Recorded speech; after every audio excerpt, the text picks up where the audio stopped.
Hi అండి. Welcome back to SS Telugu audio నవలలు.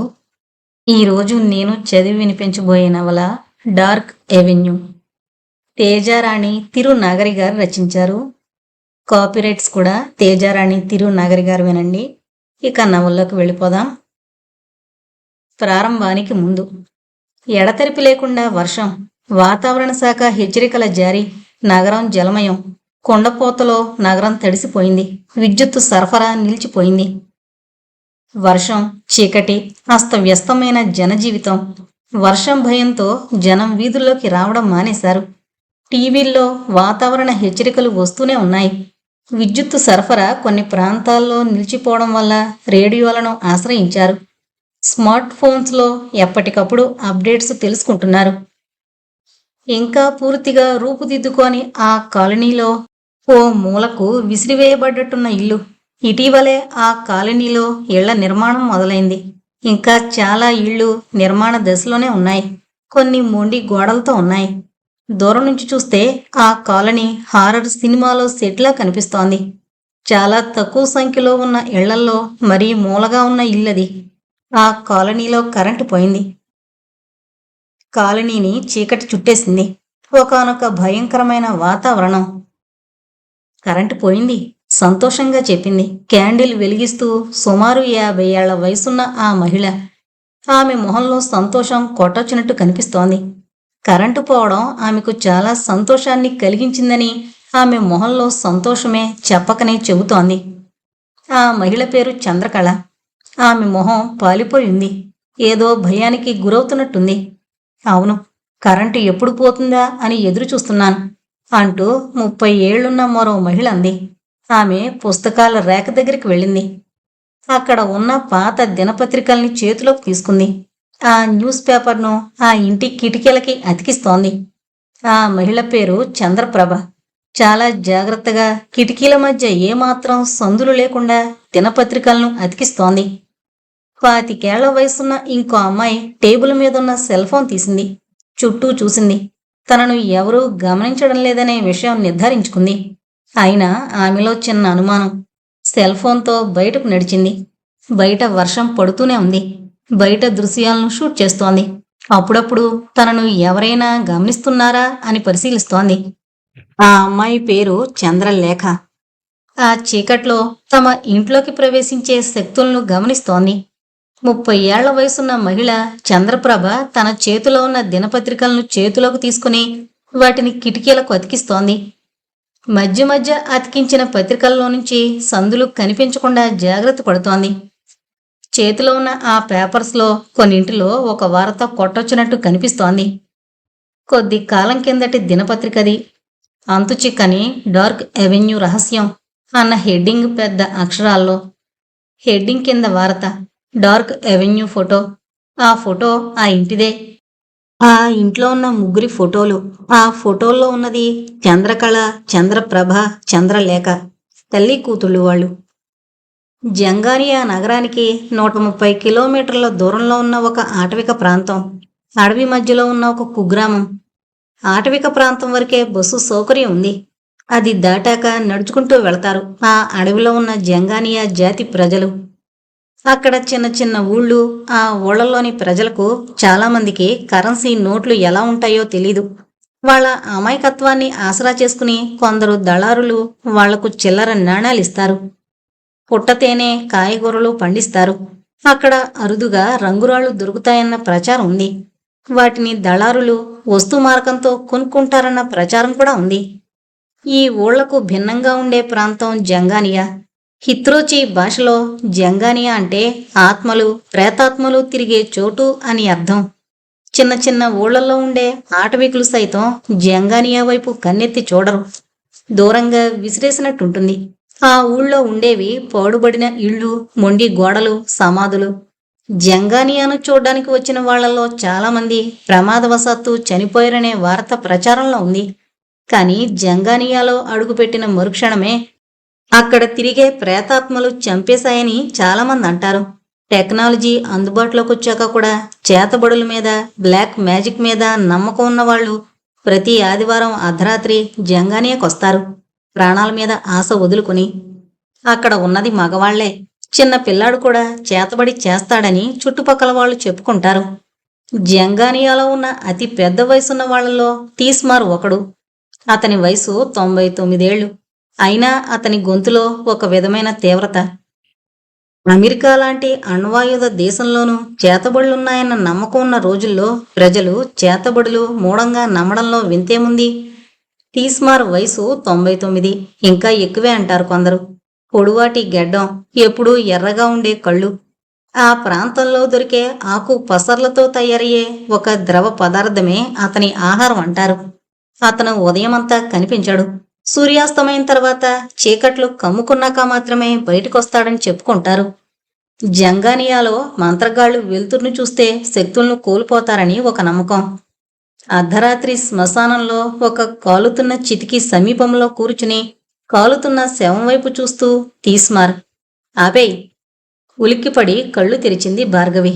కళ్ళు మూసుకుని ఇయర్ ఫోన్స్లో జంగానియా గురించిన సమాచారాన్ని వింటున్న భార్గవికి సడన్ గా తనకు ఈ సమాచారాన్ని పంపిన పావని గొంతు కూడా మగ గొంతు, అది ఒక రుద్రుడి గొంతు వినిపించడంతో ఉలిక్కిపడింది. అంతా చీకటి. రాత్రి 12 కావస్తోంది. ఆమె భయాన్ని రీసౌండ్లా వినిపిస్తూ పురాతన కాలం నాటి గోడ గడియారం 12 గంటలు కొట్టింది. ఒక్కో గంట కొడుతుంటే ఒళ్ళు జలదరిస్తోంది. రికార్డు సడన్ గా ఆగిపోయింది. మొహమంతా చెమట. ఇన్వర్టరున్న ఫ్యాన్ పనిచేయడం లేదు. ఎవరో కిటికీ దగ్గర నుంచి పరిగెత్తినట్టు అనిపించింది.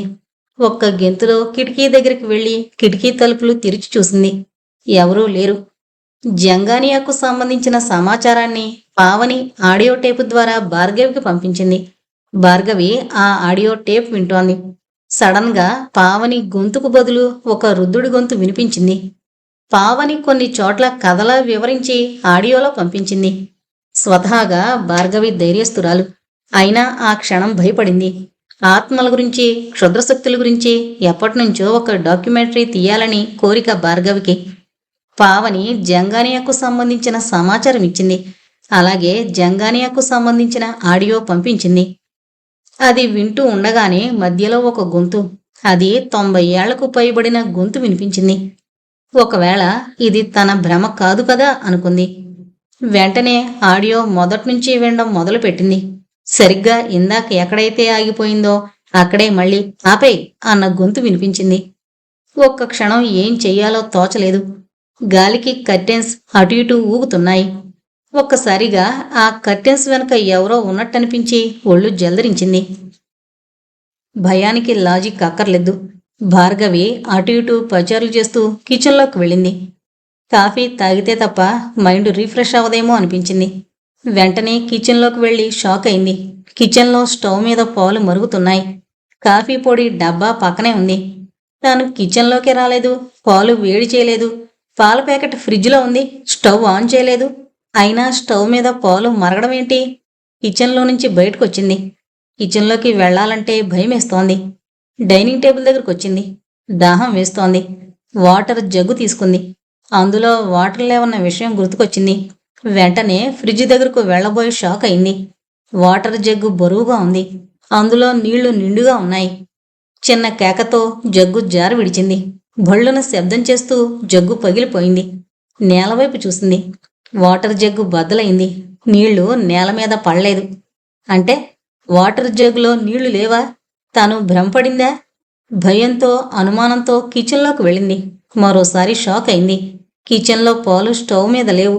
కాఫీ పొడి డబ్బా లేదు. స్టవ్ ఆన్లోనే లేదు. స్టవ్ వెలగడం లేదు. మొహమంతా చెమట్లు. ఒక్క పొరుగున హాల్లోకి వచ్చింది. డైనింగ్ టేబుల్ మీద వాటర్ జగ్గుంది. నేల మీద క్లీన్గా ఉంది. వాటర్ జగ్గు కింద పడి బద్దలైన దాఖలాలు లేవు. అప్పుడే భార్గవి మొబైల్ రింగ్ అయింది. ఒక్క ఉదుటున మొబైల్ దగ్గరకు వెళ్ళింది. డిస్ప్లే మీద పావని పేరు చూసి లిఫ్ట్ చేసి, పావని ఎక్కడున్నావు? అసలు ఏం జరిగిందంటే? భార్గవి మాటలు పూర్తి కాకుండానే, నేను ఆంటీని, పావని అమ్మను. పావనికి యాక్సిడెంట్ అయింది. నిన్ను వెంటనే కలవాలంది. మీ ఇంట్లో ఎక్కువసేపు ఉండొద్దని చెప్పమని చెప్పింది. నీ దగ్గరున్న ఆడియో వెంటనే కాల్ చేయమని చెప్పింది. స్టార్ హాస్పిటల్కు వెంటనే బయలుదేరమ్మా. పావని చెప్పిన విషయాలు గుర్తించుకో. అటువైపు నుంచి పావని తల్లి గొంతు కంగారుగా ఉంది. భార్గవి టీపై మీదున్న హ్యాండ్ బ్యాగ్ తీసుకుని ఆడియో టేపు దగ్గరకు వెళ్లేసరికి ఒక్కసారిగా ఆ టేపు తగలబడిపోతుంది. ఒక్క ఉదుటున బయటకొచ్చి తాళం వేసి కారు బయటకు తీసింది. Car road మీదకొచ్చింది. డ్రైవ్ చేస్తున్నా ఇంకా భయం వణుకు తగ్గలేదు. తాను చూసిందంతా నిజమేనా? ఒక విధమైన భ్రమలో ఉందా? ఎప్పుడూ అదే పనిగా ఆలోచిస్తే ఇలాగే ఉంటుందా? ఆలోచిస్తూ ఉండగానే ఎదురుగా రోడ్డుకు ఎవరో అడ్డొచ్చినట్టు అనిపించింది. పరీక్షగా చూసింది. 90 ఏళ్లు దాటిన రుద్రుడు, పొడవాటి తెల్లగడ్డం, కోపంగా తన వంకే చూస్తూ రోడ్డు కడ్డంగా. అతను అతను తీస్మార్.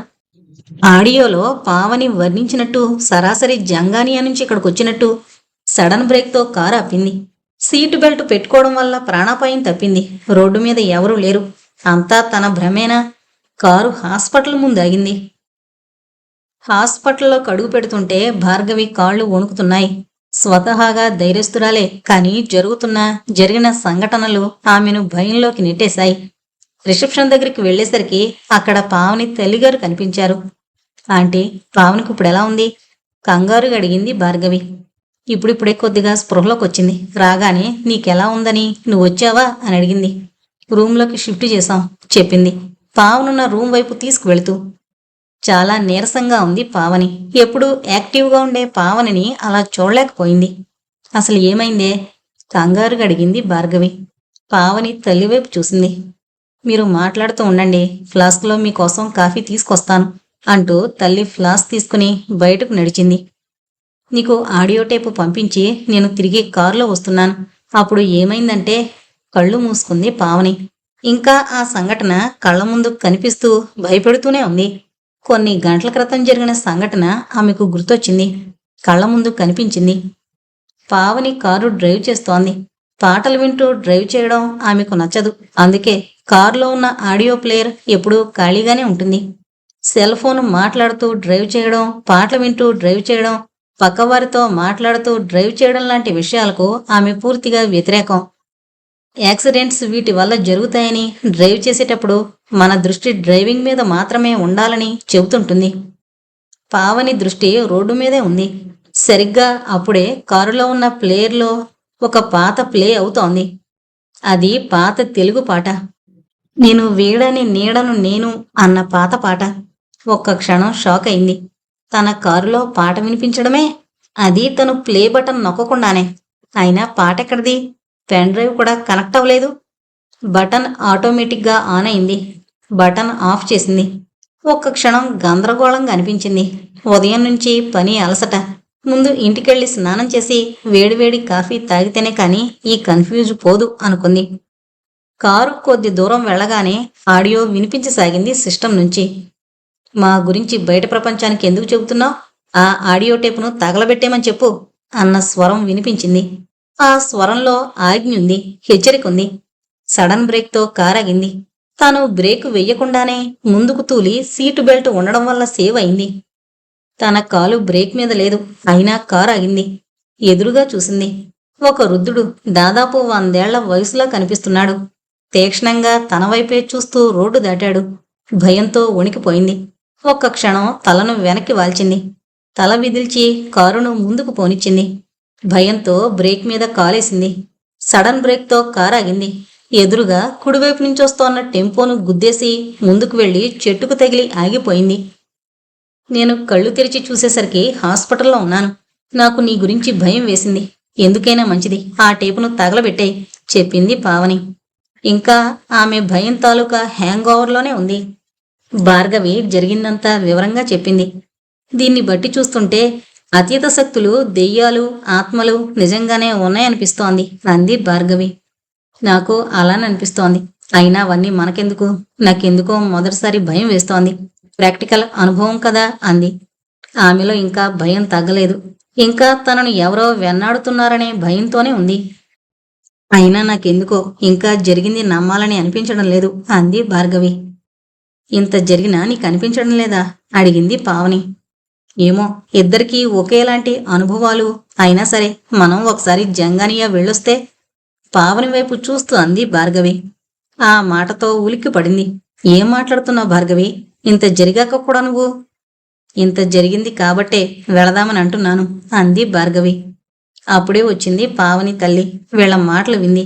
వెంటనే తనంది, పెళ్లి కావలసిన అమ్మాయిలు ఇంకా ఇలాంటి పనులు, దెయ్యాల గురించి ఆత్మల గురించి పరిశోధన చేస్తే అది మరింత ప్రమాదకరం.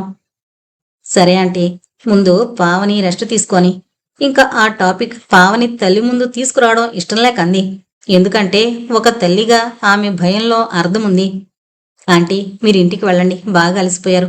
నేను క్యాబ్ బుక్ చేస్తాను. పావని దగ్గర నేను ఉంటాను. రేపు ఉదయమే డిశ్చార్జి చేస్తానన్నారుగా, చేయగానే నేను పావనిని ఇంటి దగ్గర దిగబెడతాను చెప్పింది భార్గవి. తను కూతురి దగ్గర ఉండి చేసేది లేదు. పైగా భార్గవి కూడా ఉంటాను అంటోంది. అందుకే వెంటనే సరే అంది. భార్గవి క్యాబ్ బుక్ చేసింది. 5 నిమిషాల్లో క్యాబ్ వచ్చింది.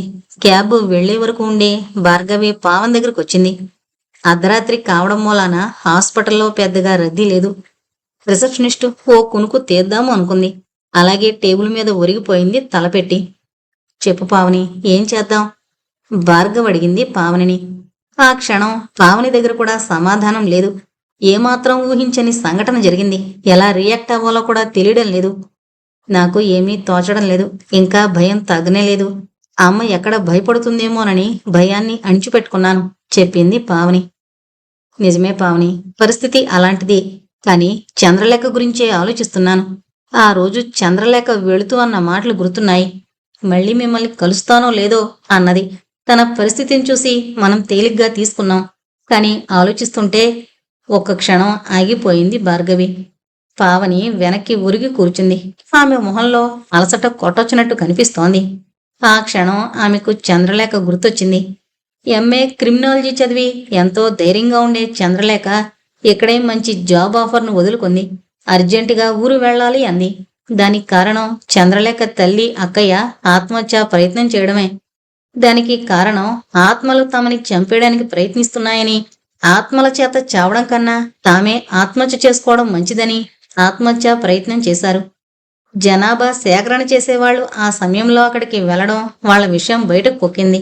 ఆ తర్వాత ఎన్నో ఆశ్చర్యకర అనూహ్యమైన సంఘటనలు జరిగాయి. చివరిసారిగా వారం రోజుల క్రితం తమకు మెయిల్ చేసింది. అప్పుడే జంగానియాకు సంబంధించిన విషయం బయటకొచ్చింది. ఇద్దరూ ఇలా ఆలోచిస్తూ ఉండగానే హాస్పిటల్ ముందు ఓ కారు ఆగింది. మంచి ఎత్తుకు తగ్గ లావు, దృఢంగా ఉన్న వ్యక్తి హాస్పిటల్లోకి ప్రవేశించాడు. రిసెప్షన్లో ఉన్న వ్యక్తి కునికిపాట్లు చూశాడు. డైరెక్ట్గా ముందుకు నడిచాడు. అతను ఎక్కడికి వెళ్లాలో అతడికి బాగా తెలుసు. అతను సరాసరి పావని ఉన్న రూంలోకి వెళ్ళాడు. తమ గదిలోకి ఒక అపరిచితుడు, అందులోనూ పురుషుడు, అర్ధరాత్రి సమయంలో రావడంతో ఇద్దరి మొహాల్లోనూ ఆందోళన కనిపించింది. వెంటనే ముందుగా తేరుకుంది భార్గవి. ఎవరు మీరు? లేడీస్ ఉండే గదిలోకి అది అర్ధరాత్రి అనుమతి లేకుండా రాకూడదని తెలీదా? అంది కోపంగా. అంతకన్నా కోపంగా రియాక్ట్ కాలేకపోయింది అతన్ని చూశాక. Sorry for that. అయినా రాక తప్పలేదు. పరిస్థితి అలాంటిది. By I am Sameer from CBI చెప్పాడు వాళ్ళిద్దరి వైపు చూస్తూ. సిబిఐ? పావని, భార్గవి షాకింగ్గా అన్నారు ఒకేసారి. అవును చెప్పాడు చిన్నగా నవ్వి. సమీర్ వాళ్ళిద్దరి వైపు చూసి కూర్చోవచ్చా అని అడిగాడు. వెంటనే భార్గవి లేచి తాను కూర్చున్న స్టూల్ను అతని వైపు జరిపి తాను పావని పక్కన బెడ్ మీద కూర్చుంది. సమీర్ భార్గవి వైపు చూసి, మీ ఇంటికి వెళ్ళొస్తున్నాను. మీరు లేరని తెలిసింది. పావని యాక్సిడెంట్ అయిన విషయం కూడా తెలిసింది. వెంటనే ఇక్కడికి వచ్చాను అన్నాడు. అంతా అయోమయంగా ఉంది ఆ ఇద్దరికి. సిబిఐకి తమతో పనేంటి? అసలు ఇదంతా ఏంటి? కన్ఫ్యూజన్లో ఉండిపోయాను. సారీ, మిమ్మల్ని కన్ఫ్యూజన్లో ఉంచడం ఇష్టం లేదు. మీకు చంద్రలేఖ తెలుసు కదా, అదే మీ ఫ్రెండు. సమీర్ ఇద్దరి వైపు చూసన్నాడు. తెలుసు. తనకేమైంది? ఆదుర్దాగా అడిగారు ఒకేసారి ఇద్దరు. తను మీకు మెయిల్ చేసిందిగా, తను ప్రమాదంలో ఉన్నట్టు. అవును, కానీ ఆ విషయం మీకెలా తెలిసింది? భార్గవ్ అడిగింది. సమీర్ చెప్పడం మొదలుపెట్టాడు. మా సిబిఐకి ఒక మెయిల్ వచ్చింది. ఆ మెయిల్ చంద్రకళ పేరుతో ఉంది. తాను తన కుటుంబం ప్రమాదంలో ఉందని రాసింది. అలాగే తన ఫ్రెండ్స్ అయిన పావని, భార్గవిలకు ఆ విషయం తెలియజేశానని, ఈలోగా వాళ్ళ నుంచి రెస్పాన్స్ లేదని, వాళ్లకు కూడా ఏమైనా ప్రమాదం జరుగుంటుందేమోనని ఆ మెయిల్లో మీ అడ్రస్లు ఇచ్చింది. నేను వెంటనే ఈ విషయాన్ని సీరియస్గా తీసుకుని ఎంక్వైరీ మొదలు పెట్టాను. చంద్రలేఖ ఉంటున్న ఇల్లు నగర శివారు ప్రాంతంలో ఉండాలి. దానికి డార్క్ ఎవెన్యూ అని పేరుంది. ఆ ఇంట్లో ముగ్గురు ఆత్మహత్య ప్రయత్నం చేశారు. ఆ ఇంటి ఛాయలకు వెళ్ళడానికి భయపడుతున్నారు. ఒక టీవీ ఛానల్ ఆ ఇంట్లో వాళ్లను ఇంటర్వ్యూ చేసింది. తమ ఇంట్లో ఆత్మలు తిరుగుతున్నాయని ముగ్గురు చెప్పడం విశేషం. ఆ ఇంటర్వ్యూ తాలూకా క్లిప్స్ తెప్పించుకుని చూశాను. ఆ ఇంటి గోడల నుంచి కూడా ఆత్మలు వస్తాయని వాళ్ల భయం. చంద్రకళ అనే అమ్మాయి తన మొబైల్తో ఎప్పుడూ ఫోటోలు తీసి సేవ్ చేసుకుంటుంది. కాకపోతే అదే చంద్రకళ ఎందుకిలా చేస్తోందా అన్నది మిస్టరీ. మిగతా విషయాలు మీరే చెప్పాలి. చంద్రకళ ఇచ్చిన ఇంటి అడ్రస్ ప్రకారం మీ దగ్గరకు వచ్చాను. సమీర్ చెప్పడం ఆపి ఆ ఇద్దరి వైపు చూశాడు. భార్గవి సమీర్ వైపు చూస్తూ ఉండిపోయింది. చాలా హ్యాండ్సమ్గా ఉన్నాడు. అంతకన్నా స్మార్ట్గా కనిపిస్తున్నాడు. ఆమె ప్రస్తుతం ఆ విషయం గురించి ఆలోచించడం లేదు. సిబిఐ గురించి కథల్లో చదవడం, సినిమాల్లో చూడడం తప్పితే ఇలా మొదటిసారి సిబిఐ ఆఫీసర్ను చూస్తోంది. చిన్న మెయిల్కు ఇలా ప్రతిస్పందిస్తారా? మీ ఫ్రెండ్ చంద్రకళ గురించి చెప్పగలరా? అడిగాడు సమీర్. వెంటనే భార్గవి పావని వైపు చూసి చెప్పడం మొదలుపెట్టింది. చంద్రకళ మాతో పాటు మా రూంలోనే ఉండేది. వాళ్ళక్కయ్య బీటెక్ చదివింది. వాళ్ళమ్మ కూడా బాగానే చదువుకుంది. వాళ్ళ నాన్న చనిపోయాడు. ఎవరో చేతబడి చేసి చంపేశారని వాళ్ళ అనుమానం. చంద్రకళ చాలా తెలివైన అమ్మాయి.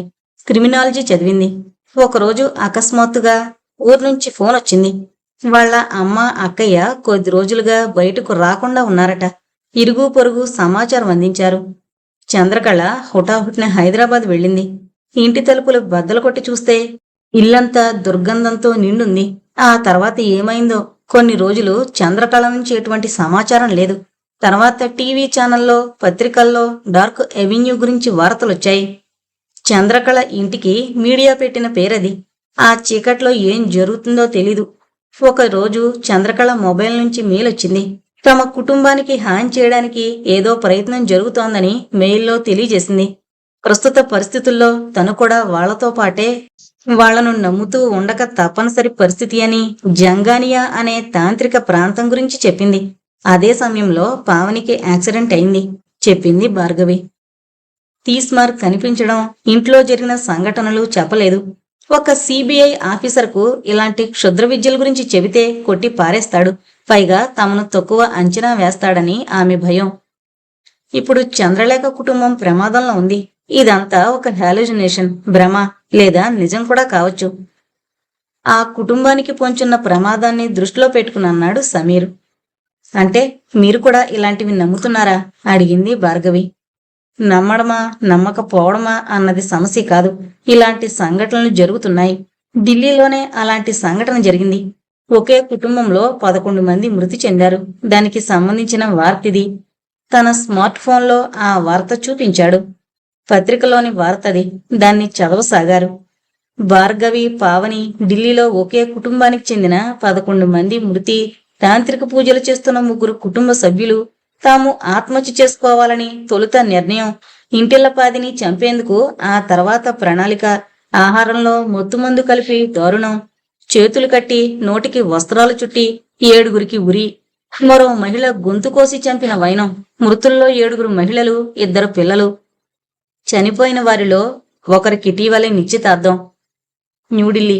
చేతులు వెనక్కి కట్టేసి నోటికి కాళ్లకు వస్త్రాలు చుట్టేసిన స్థితిలో ఉరితాళ్లకు వేలాడుతున్న 10 శవాలు ఒకే గదిలో.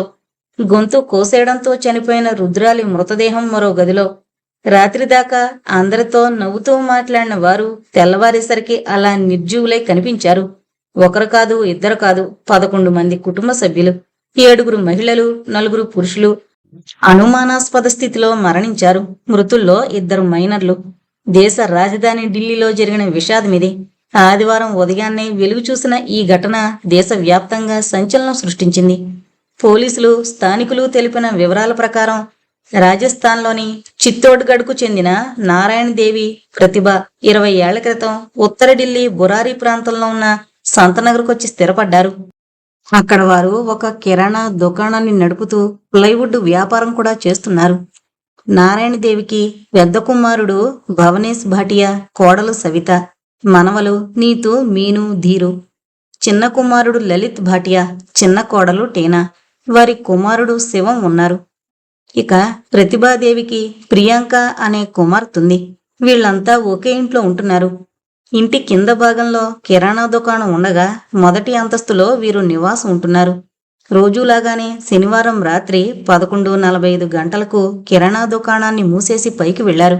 ఆదివారం ఉదయం 6 గంటలకు దుకాణం తెరవాల్సి ఉండగా తెరవలేదు. ఉదయం 7:30 గంటలవుతున్నా షాపు తెరవకపోవడంతో పాల కోసం వచ్చిన పొరుగింటి వ్యక్తి పైకి వెళ్లి చూశాడు. చూసేసరికి ఇంటిల్లపాది శవాలై కనిపించారు. వెంటనే అతడు కిందకొచ్చి చుట్టుపక్కల వారికి విషయం తెలియజేశాడు. అందరూ కలిసి పోలీసులకు సమాచారం అందించారు. పోలీసులు అక్కడికి చేరుకుని మృతదేహాలను ఆసుపత్రికి తరలించారు. తాంత్రిక కోణం. నారాయణదేవి ఇంట్లో అణువణువు శోధించిన పోలీసులకు కొన్ని కాగితాలు లభ్యమయ్యాయి. మీరు చావడానికి బల్లను ఉపయోగిస్తే మీ చేతుల్ని వెనక్కి కట్టేసుకోండి, కళ్ళను మూసుకోండి, అప్పుడే మీకు మోక్షం లభిస్తుంది అని ఆ కాగితంలో ఉన్నట్టు సమాచారం. ఒక్క ప్రతిభాదేవి మృతదేహం మినహా మిగతా వారందరి మృతదేహాలు అదే స్థితిలో కనిపించడంతో దీని వెనక తాంత్రిక కోణం ఉన్నట్టు పోలీసులు విశ్లేషిస్తున్నారు. చనిపోయిన మహిళల శరీరాలపై ఉన్న బంగారు నగలన్నీ యథాతథంగా ఉండడం, ఇంట్లో విలువైన వస్తువులు ఎక్కడివక్కడ ఉండడం, ఇంటిపైనున్న కుక్క గట్టిగా మురిగిన దాఖలాలు లేకపోవడం, ఇంటి తలుపులను బలవంతంగా విరగొట్టి ఎవరూ చొరబడినట్టు లేకపోవడంతో పోలీసులు తాంత్రిక కోణంపైనే ఎక్కువగా దృష్టి సారించారు. పోలీసుల ప్రాథమిక దర్యాప్తులో తేలిందేంటంటే ఇంటి సభ్యుల్లోనే తాంత్రిక పూజలు చేస్తున్న ముగ్గురు ఆత్మహత్య చేసుకుని చనిపోవాలని నిర్ణయించుకున్నారు. అంతలోనే ఏమైందో ఏమో ఇంటిల్లపాదిని చంపేయాలనే నిర్ణయానికొచ్చారు. శనివారం రాత్రి ఆహారంలో మత్తుమందు కలిపి అందరూ మత్తులోకి జారుకున్నాక వారిని చంపేసుంటారని, మధ్యలో నారాయణదేవికి మెలకువ రావడంతో ఆమె గొంతు కోసి చంపుంటారని పోలీసులు విశ్లేషిస్తున్నారు. కాగా మృతుల్లో ఒకరైన ప్రియాంకకు ఇటీవలే నిశ్చితార్థం జరిగింది. ఆమె వివాహం నవంబర్లో జరగాల్సింది. కానీ ఇంతలోనే ఇంత ఘోరం జరిగిపోయిందని స్థానికులు వాపోయారు. వారి కుటుంబానికి ఎవరితోనూ శత్రుత్వం లేదని వారు పేర్కొన్నారు. అయితే వారంతా హత్యకు గురయ్యారని రాజస్థాన్లో ఉంటున్న మృతుల బంధువు ఒకరు ఆరోపించారు. అన్ని కోణాల్లోనూ దర్యాప్తు చేస్తున్నామని పోలీసులు వెల్లడించారు. అదంతా చదివాక ఒక క్షణం ఊపిరి బిగబట్టారు. దేశ రాజధానిలో ఇలాంటి సంఘటనలు జరుగుతున్నాయా? చంద్రకళ గురించి ఆలోచిస్తూ ఈ వార్తను గమనించలేదు, ఈ ఘోరాన్ని గుర్తించలేదు. సమీర్ మరో వార్తను కూడా చూపించాడు. ఒక పత్రిక రాసిన కథనం. ఢిల్లీ ఆత్మహత్యల వెనక గుర్తు తెలియని బాబా. న్యూఢిల్లీ. ఢిల్లీలో ఒకే కుటుంబానికి చెందిన 11 మంది ఆత్మహత్యల వెనుక గుర్తు తెలియని బాబా ఉన్నట్టు ఢిల్లీ పోలీసులు అనుమానిస్తున్నారు. కుటుంబ సభ్యులందరి కాల్ డేటాను విశ్లేషించిన అనంతరం పోలీసులు ఈ కోణంలో కూడా విచారణ చేపట్టారు. వీరంతా ఆత్మహత్య చేసుకునేలా ఎవరైనా ప్రేరేపించారా, లేక వారంతట వారే ఈ ఘోరానికి ఒడిగట్టారా అనేది తేల్చుకునేందుకు ఇంటర్నెట్లో కూడా పోలీసులు విస్తృతంగా పరిశోధిస్తున్నారు. ఒకవేళ ఇది మూఢనమ్మకాల వల్లే జరిగినట్టు తేలితే దీని వెనక ఎవరున్నారో తేల్చాలని క్రైమ్ బ్రాంచ్ పోలీసులు భావిస్తున్నారు. ఢిల్లీలోని బురారీ ప్రాంతంలో నిన్న ఒకే కుటుంబానికి చెందిన 11 మంది బలవన్ మరణానికి పాల్పడిన సంగతి తెలిసిందే. మోక్షం వస్తుందన్న మూఢనమ్మకంతోనే వీరంతా ఆత్మహత్య చేసుకున్నట్టు ప్రాథమిక విచారణలో తేలడంతో కలకలం రేగింది. ఇంట్లో లభించిన రిజిస్టర్లలో పోలీసులకు వీరి నమ్మకాలపై కీలక ఆధారాలు లభించాయి. ఈ నేపథ్యంలో మూఢనమ్మకాలు, క్షుద్రపూజలు సమాజాన్ని ప్రభావితం చేస్తుండడంపై మరోసారి తీవ్ర ఆందోళన వ్యక్తమవుతోంది. 11 పైపుల మర్మమేంటి? భాటియా కుటుంబానివి ఆత్మహత్యలే. ఇంట్లో దొరికిన కాగితాల్లో ఆధారాలు, ఇంకా వేధిస్తున్న అనుమానాలు ఎన్నో. ఢిల్లీ. దేశ రాజధాని ఢిల్లీలో సంచలనం సృష్టించిన భాటియా కుటుంబ మరణోదంతంలో విస్తుపోయే విషయాలు వెలుగులోకి వస్తున్నాయి. మోక్షం పొందడమే లక్ష్యంగా కుటుంబ సభ్యులంతా సామూహిక ఆత్మహత్యకు పాల్పడినట్లు పోలీసులు ప్రాథమిక నిర్ధారణకొచ్చారు. అయితే ఈ కేసులోని పలు చిక్కుముడులు ఇంకా వీడలేదు. అనుమానాలు పూర్తిగా తొలగిపోలేదు. దర్యాప్తు కొనసాగే కొద్దీ ఆశ్చర్యకర అంశాలు బయటకొస్తున్నాయి. ఉత్తర ఢిల్లీలోని బురారీ ప్రాంతంలో గల ఓ ఇంట్లో భాటియా కుటుంబానికి చెందిన 11 మంది ఆదివారం విగతజీవులై కనిపించిన సంగతి తెలిసిందే. భాటియా కుటుంబ సభ్యుల్లో ఎక్కువ మంది మరణించే ముందు ఎలాంటి పెనుగులాటకు లోను కాలేదని శవ పరీక్ష నివేదికలు తేల్చాయి. మృతుల అందరి శవ పరీక్షలు సోమవారం పూర్తయ్యాయి. వృద్ధురాలు నారాయణదేవి, ఇద్దరు బాలురు సహా 8 మంది మరణించే ముందు పెనుగులాటకు లోనైన సంకేతాలేవీ లేవని వైద్యులు తెలిపారు. వారంతా ఉరివల్లే మరణించారని స్పష్టం చేశారు. బలవంతంగా ఇతరులు గొంతు నొలమడంతో మృత్యువాత పడ్డ దాఖలాలేవీ లేవని తెలిపారు. వృద్ధురాల్ని గొంతు నులిమి చంపిన అనంతరం కుటుంబ సభ్యులు ఆత్మహత్యకు పాల్పడి ఉండొచ్చని పోలీసులు తొలుత భావించారు. అయితే పాక్షిక ఉరి కారణంగా ఆమె మరణించినట్లు వైద్యులు శవ పరీక్ష నివేదికలో పేర్కొన్నారు. వృద్ధురాలి మృతదేహం సమీపంలో ఓ తాడు వేలాడుతూ ఉండడం తాము గుర్తించినట్లు పోలీసులు చెప్పారు.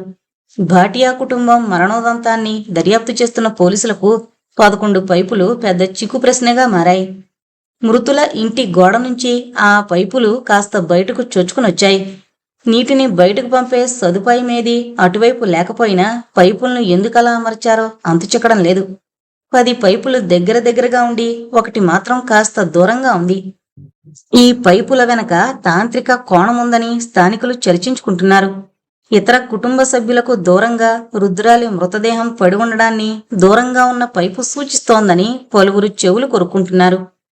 ఆ రాతలు మరణ శాసనాలు.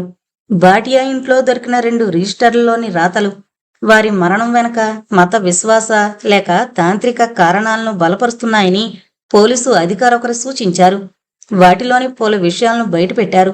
అందులో కొన్ని: మంగళవారం లేదా గురువారం లేదా శనివారాన్ని ఎంచుకోవాలి, వస్త్రాన్ని గట్టిగా కట్టాలి, స్లేం కనిపించకూడదు, తాడుతో పాటు చీర లేదా దుప్పటాను ఉపయోగించాలి, చంపడానికి ముందు 7 రోజులు సాంప్రదాయాలను పాటించాలి, ఆలోపులే ఆత్మ ఆవాహనమైతే మరుసటి రోజే పని పూర్తి చేయాలి, నిర్ణయించుకున్న ఆచారాన్ని అమలుపరిచే రోజు ఇంట్లో వంట చేయొద్దు, 6 గంటల పాటు ఫోన్లను నిశ్శబ్దంగా ఉంచాలి, ఇతరులు తమకు తాము ఉరి తీసుకునేలా ఓ వ్యక్తి వారి పక్కనే ఉండి పర్యవేక్షించాలి, వృద్ధురాలు నిలబడలేకపోతే వేరే గదిలో ఆమెను నిద్రపుచ్చొచ్చు, వెలుతురు తక్కువగా ఉండాలి, చేతులు కట్టేసిన తర్వాత వస్త్రం మిగిలితే కళ్లకు గంతలు కట్టడానికి దాన్ని ఉపయోగించాలి, నోటిని మూసే వస్త్రాన్ని బిగుతుగా కట్టాలి. ఈ ప్రక్రియలో ఎంతగా అంకితభావం ప్రదర్శిస్తే ఫలితం అంత మెరుగ్గా ఉంటుంది. అర్ధరాత్రి 12-1 గంటల మధ్య పని పూర్తి చేయాలి. దానికి ముందు పూజ చేయాలి. అందరి ఆలోచనలు ఒకేలా ఉండాలి. అలా చేయగలిగితే ఇది చాలా ఫలవంతమవుతుంది. కుటుంబ సభ్యుల్లో ఎవరు ఈ సూచనలు రాశారో నిర్ధారించుకునేందుకు గాను రిజిస్టర్లను ఫోరెన్సిక్ పరీక్షలకు పంపించనున్నట్లు పోలీసులు వెల్లడించారు. ఈ సూచనల వెనక ఎవరైనా బాబా ఉన్నారా అనే కోణంలోనూ దర్యాప్తు చేస్తున్నట్లు తెలిపారు. గత నెల 30కి సంబంధించిన రాతలు కూడా రిజిస్టర్లో ఉన్నాయని చెప్పారు. బద్ తపస్య అనే విధానాన్ని వారు అనుసరించినట్టు తెలుస్తోంది అన్నారు. ఈ విధానంలో మర్రిచెట్టు ఊడలు దాని చుట్టూ విస్తరించి ఉన్న మాదిరిగా వ్యక్తులు విస్తరించి ఉంటారని వివరించారు. ఇంట్లోని ఓ అల్మరాలో గల పాలిథీన్ సంచిలో ఫోన్లు ఉన్నట్టు పోలీసులు గుర్తించారు. ఆత్మహత్యలు కానే కాదంటున్న బంధువులు. భాటియా కుటుంబం సామూహిక ఆత్మహత్యకు పాల్పడినట్టు వస్తోన్న వార్తలను నారాయణదేవి మరో కుమార్తె సుజాత నాగపాల్ తోసిపుచ్చారు. 2 రోజులకొకసారి అమ్మతో మాట్లాడుతూనే ఉన్నా. మా కుటుంబంలో అంతా బాగానే ఉంది. మేం విద్యావంతులం, బాబాలను విశ్వసించాం. ఇవి ఆత్మహత్యలు కావు. మా కుటుంబ సభ్యులు బలవన్మరణానికి పాల్పడ్డారంటూ తప్పుడు ప్రచారం జరుగుతోంది అని సుజాత పేర్కొన్నారు. నారాయణదేవి మేనకోడలు గీతా దక్రాల్ కూడా ఇదే తరహా అభిప్రాయం వ్యక్తం చేశారు. ఈ విషాదం వెనక ఇతరుల హస్తముందని ఆరోపించారు. భాటియా కుటుంబీకులు అందరిలాగే మామూలు భక్తులని, తాంత్రిక శక్తుల్ని విశ్వసించరని తెలిపారు. కుటుంబంలో అంతర్గత గొడవలేవీ లేవన్నారు. ప్రియాంక పెళ్లి పనుల్లో అంతా సంతోషంగా నిమగ్నమై ఉన్నారని, వారు ఆత్మహత్య చేసుకోవాల్సిన అవసరమేమీ లేదని వ్యాఖ్యానించారు. నమ్మలేకపోతున్నాను సార్ అంది భార్గవి ఆ వార్తా కథనాలు చదివి. ఈ సామూహిక బలవన్మరణాల వెనక ఉన్న మర్మం గురించి ఢిల్లీ పోలీసులు విచారణ జరుపుతున్నారు. ఈ సంఘటన జరిగిన సమయంలోనే హైదరాబాదు సంఘటన నా దృష్టికొచ్చింది. ఇలాంటి మాస్ సూసైడ్ అటెంప్ట్ జరగకుండా మనం చూడాలి. దీనిని సైకాలజీ కోణంలో పరిశీలించాలి. అంతేకాదు దీని వెనక వేరే ఎవరి ప్రమేయం ఏమైనా ఉన్నదేమో పరిశీలించాలి అన్నాడు సమీర్. జంగానియా గురించి చెప్పాలనుకుంది భార్గవి. చెబితే అంతా ట్రాష్ అని కొట్టి పారేయచ్చు, లేదా తమను పిచ్చివాళ్లలా చూడొచ్చు అనుకుంది భార్గవి. పావనికి భార్గవి ఫీలింగ్ అర్థమైంది. అందుకే మౌనంగా ఉంది. ఈ విషయంలో మీరు కోఆపరేట్ చేయాలి. మీకు అభ్యంతరం లేకపోతే నాతో పాటు హైదరాబాద్ రాగలరా? ఇది ఒక సిబిఐ ఆఫీసర్గా అందరికీ తెలిసేలా చేసే పరిశోధన కాదు. ముళ్ళును ముళ్ళుతోనే తీయాలి. వాళ్ళ మూఢనమ్మకాలను మూఢనమ్మకాలతోనే ఎదుర్కోవాలి. మనం గోస్ట్ హంటర్స్గా దెయ్యాల మీద పరిశోధన చేసేవారిలా వెళ్ళాలి. మీరు ఎలాగూ చంద్రలేఖ కుటుంబానికి పరిచయమే కాబట్టి మీరు చెప్పింది వాళ్ళు నమ్ముతారు. ఏమంటారు? సమీర్ వాళ్ళ వైపు చూస్తూ అన్నాడు. ఎగిరి గంతేయాలనిపించింది భార్గవికి. ఇలాంటి అవకాశం కోసమే ఎదురు చూస్తోంది. సమీర్కు దెయ్యాల మీద నమ్మకం లేకపోవచ్చు, ఆత్మలు క్షుద్రశక్తులను నమ్మకపోవచ్చు, కానీ పరిశోధన కోసమైనా గోస్ట్ హంటర్స్గా వెళదామంటున్నాడు. సరే, నేను మీతో వస్తాను చెప్పింది ఉత్సాహంగా భార్గవి. నేను రాలేను సార్, పావని చెప్పింది. తల్లిని వదిలి రావడం కష్టం కనుక. భార్గవి ఒకరే వస్తే చాలు. ఇక్కడ నాకు ఏమైనా అవసరమైతే మీరు హెల్ప్ చేయాల్సి ఉంటుంది. ఎందుకంటే ఈ కేసును నేను పరిశోధిస్తున్నట్టు మా చీఫ్కు తప్ప మరెవరికీ తెలీదు అన్నాడు సమీర్. మనం ఎప్పుడు వెళదాం సార్? అడిగింది భార్గవి. రేపే మన ప్రయాణం. నాతో రావడం మీకు ఇబ్బంది ఏమీ లేదు కదా? అడిగాడు సమీర్. లేదు సార్, ఇట్స్ మై ప్లెజర్ అంది భార్గవి. ఓకే, రేపు మిమ్మల్ని నేనే కాంటాక్ట్ చేస్తాను చెప్పి లేచాడు సమీర్. సమీర్ వెళ్లే వరకు అలానే చూస్తుండిపోయింది. సమీర్ కారు స్టార్ట్ చేశాక ఒక వ్యక్తి ఆ హాస్పిటల్లో ఉన్న మార్చిరీ నుంచి బయటకొచ్చాడు. Hyderabad, dark avenue. ఆ ఇంట్లో ఉన్న ముగ్గురిలోనూ భయం. చంద్రప్రభ వణికిపోతోంది. మధ్య మధ్య ఉలికిపాటుతో భయపడుతోంది. లైట్స్ అన్నీ ఆఫ్ చేశారు. క్యాండిల్స్ వెలిగించారు.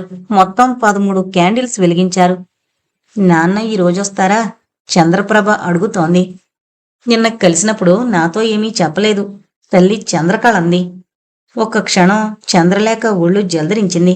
క్యాండిల్స్ వెలుతురులో ఆ ఇల్లు ప్రేతాత్మల విడిదిలా ఉంది. చిన్న అలికిడైనా భయపడుతున్నారు. నిన్న నాన్న నీతో ఏం మాట్లాడాడు? పెద్ద కూతురు తల్లిని అడుగుతోంది. మీరెప్పుడు నా దగ్గరకు వస్తారని అడిగాడు. తల్లి చెప్పింది. మరి వెళదామా? వెంటనే ఉత్సాహంగా అంది చంద్రప్రభ. చెల్లినడుగు, నేనెప్పుడైనా సరే 3 తాళ్లు కూడా సిద్ధం చేశాను అంది తల్లి. చెల్లి, చచ్చిపోదామా? అడిగింది చంద్రప్రభ. వెంటనే చంద్రలేఖ చూపుడు వేలును పెదవుల మీద పెట్టుకుని కొత్త దెయ్యం వస్తున్నట్టుంది అంది. తన సెల్ ఫోన్లో కెమెరా ఆన్ చేసింది. భయంతో ముడుచుకుపోయింది. తల్లి చంద్రప్రభ కిటికీలకు పేపర్స్ సరిగ్గా అతుకునున్నాయా లేదా అని చెక్ చేసింది. చంద్రలేఖ సెల్ ఫోన్ను బయటకు తీసుకుని వెళ్ళింది. ల్యాప్టాప్ ఓపెన్ చేసి సెల్ను దానికి కనెక్ట్ చేసింది. మెల్లగా బయటకొచ్చింది. ఏవో నీడలు కదులుతున్నట్టున్నాయి. సరిగ్గా అప్పుడే డార్క్ ఎవెన్యూ పరిధిలో ఉన్న పోలీస్ స్టేషన్లో సిఐ టేబుల్ మీదున్న ఫోన్ రింగ్ అయింది. కళ్ళు మూసుకుని కుర్చీలో వెనక్కి వాలిన CI Durjan Kumar land phone receiver ఎత్తాడు.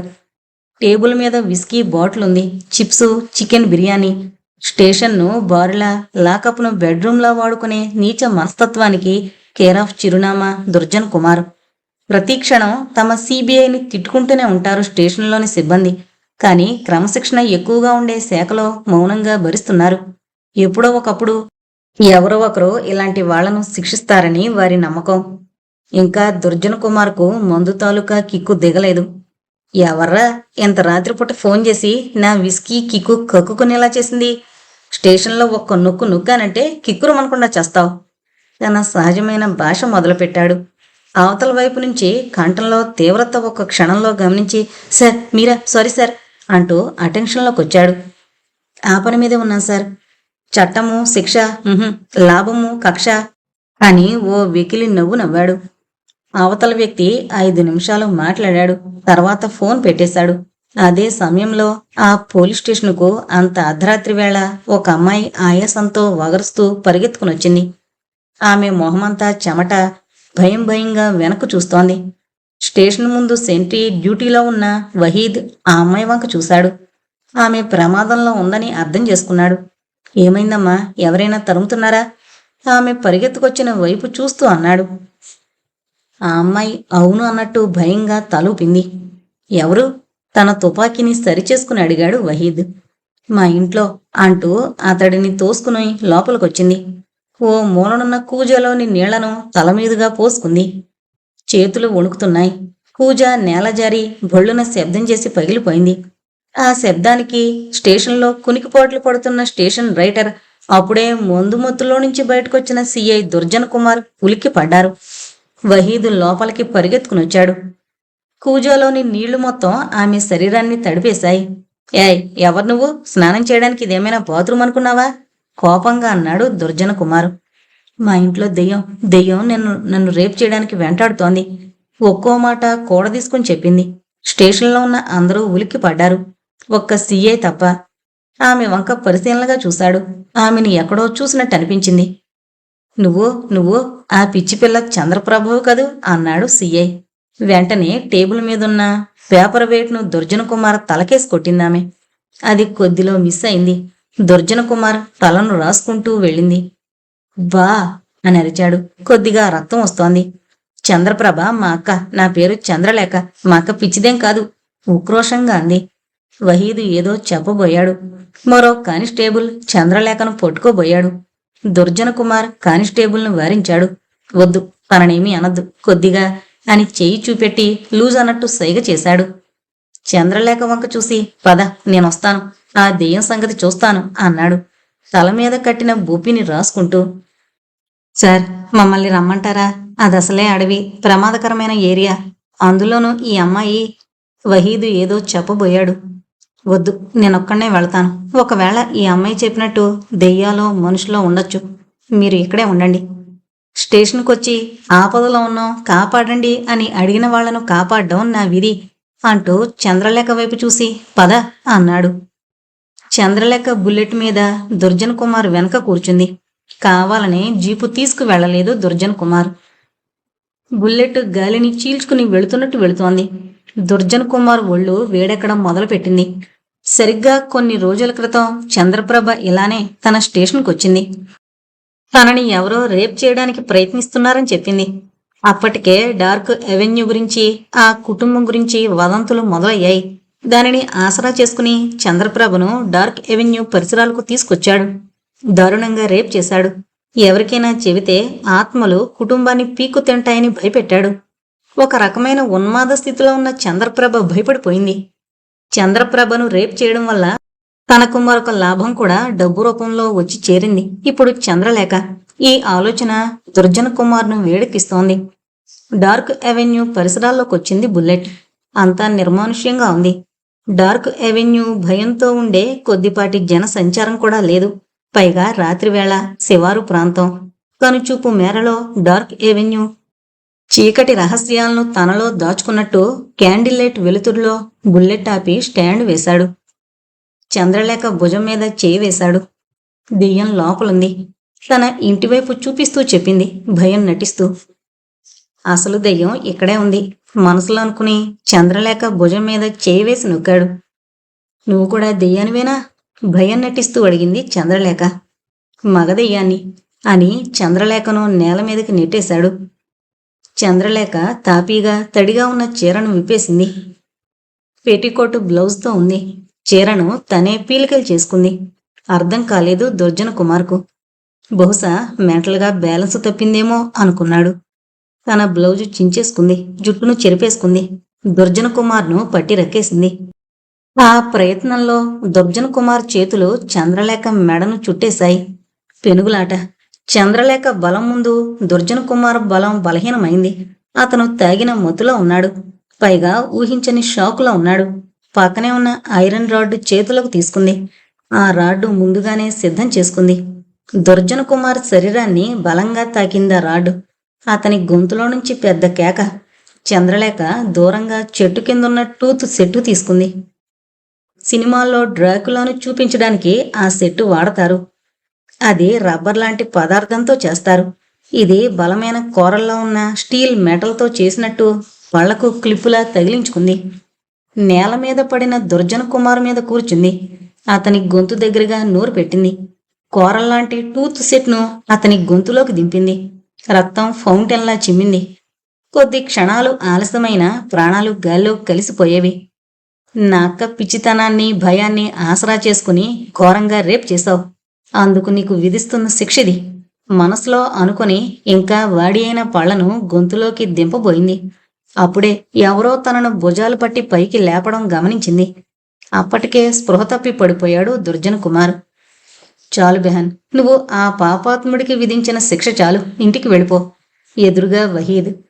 ఒక్క క్షణం షాక్ అయింది చంద్రలేఖ.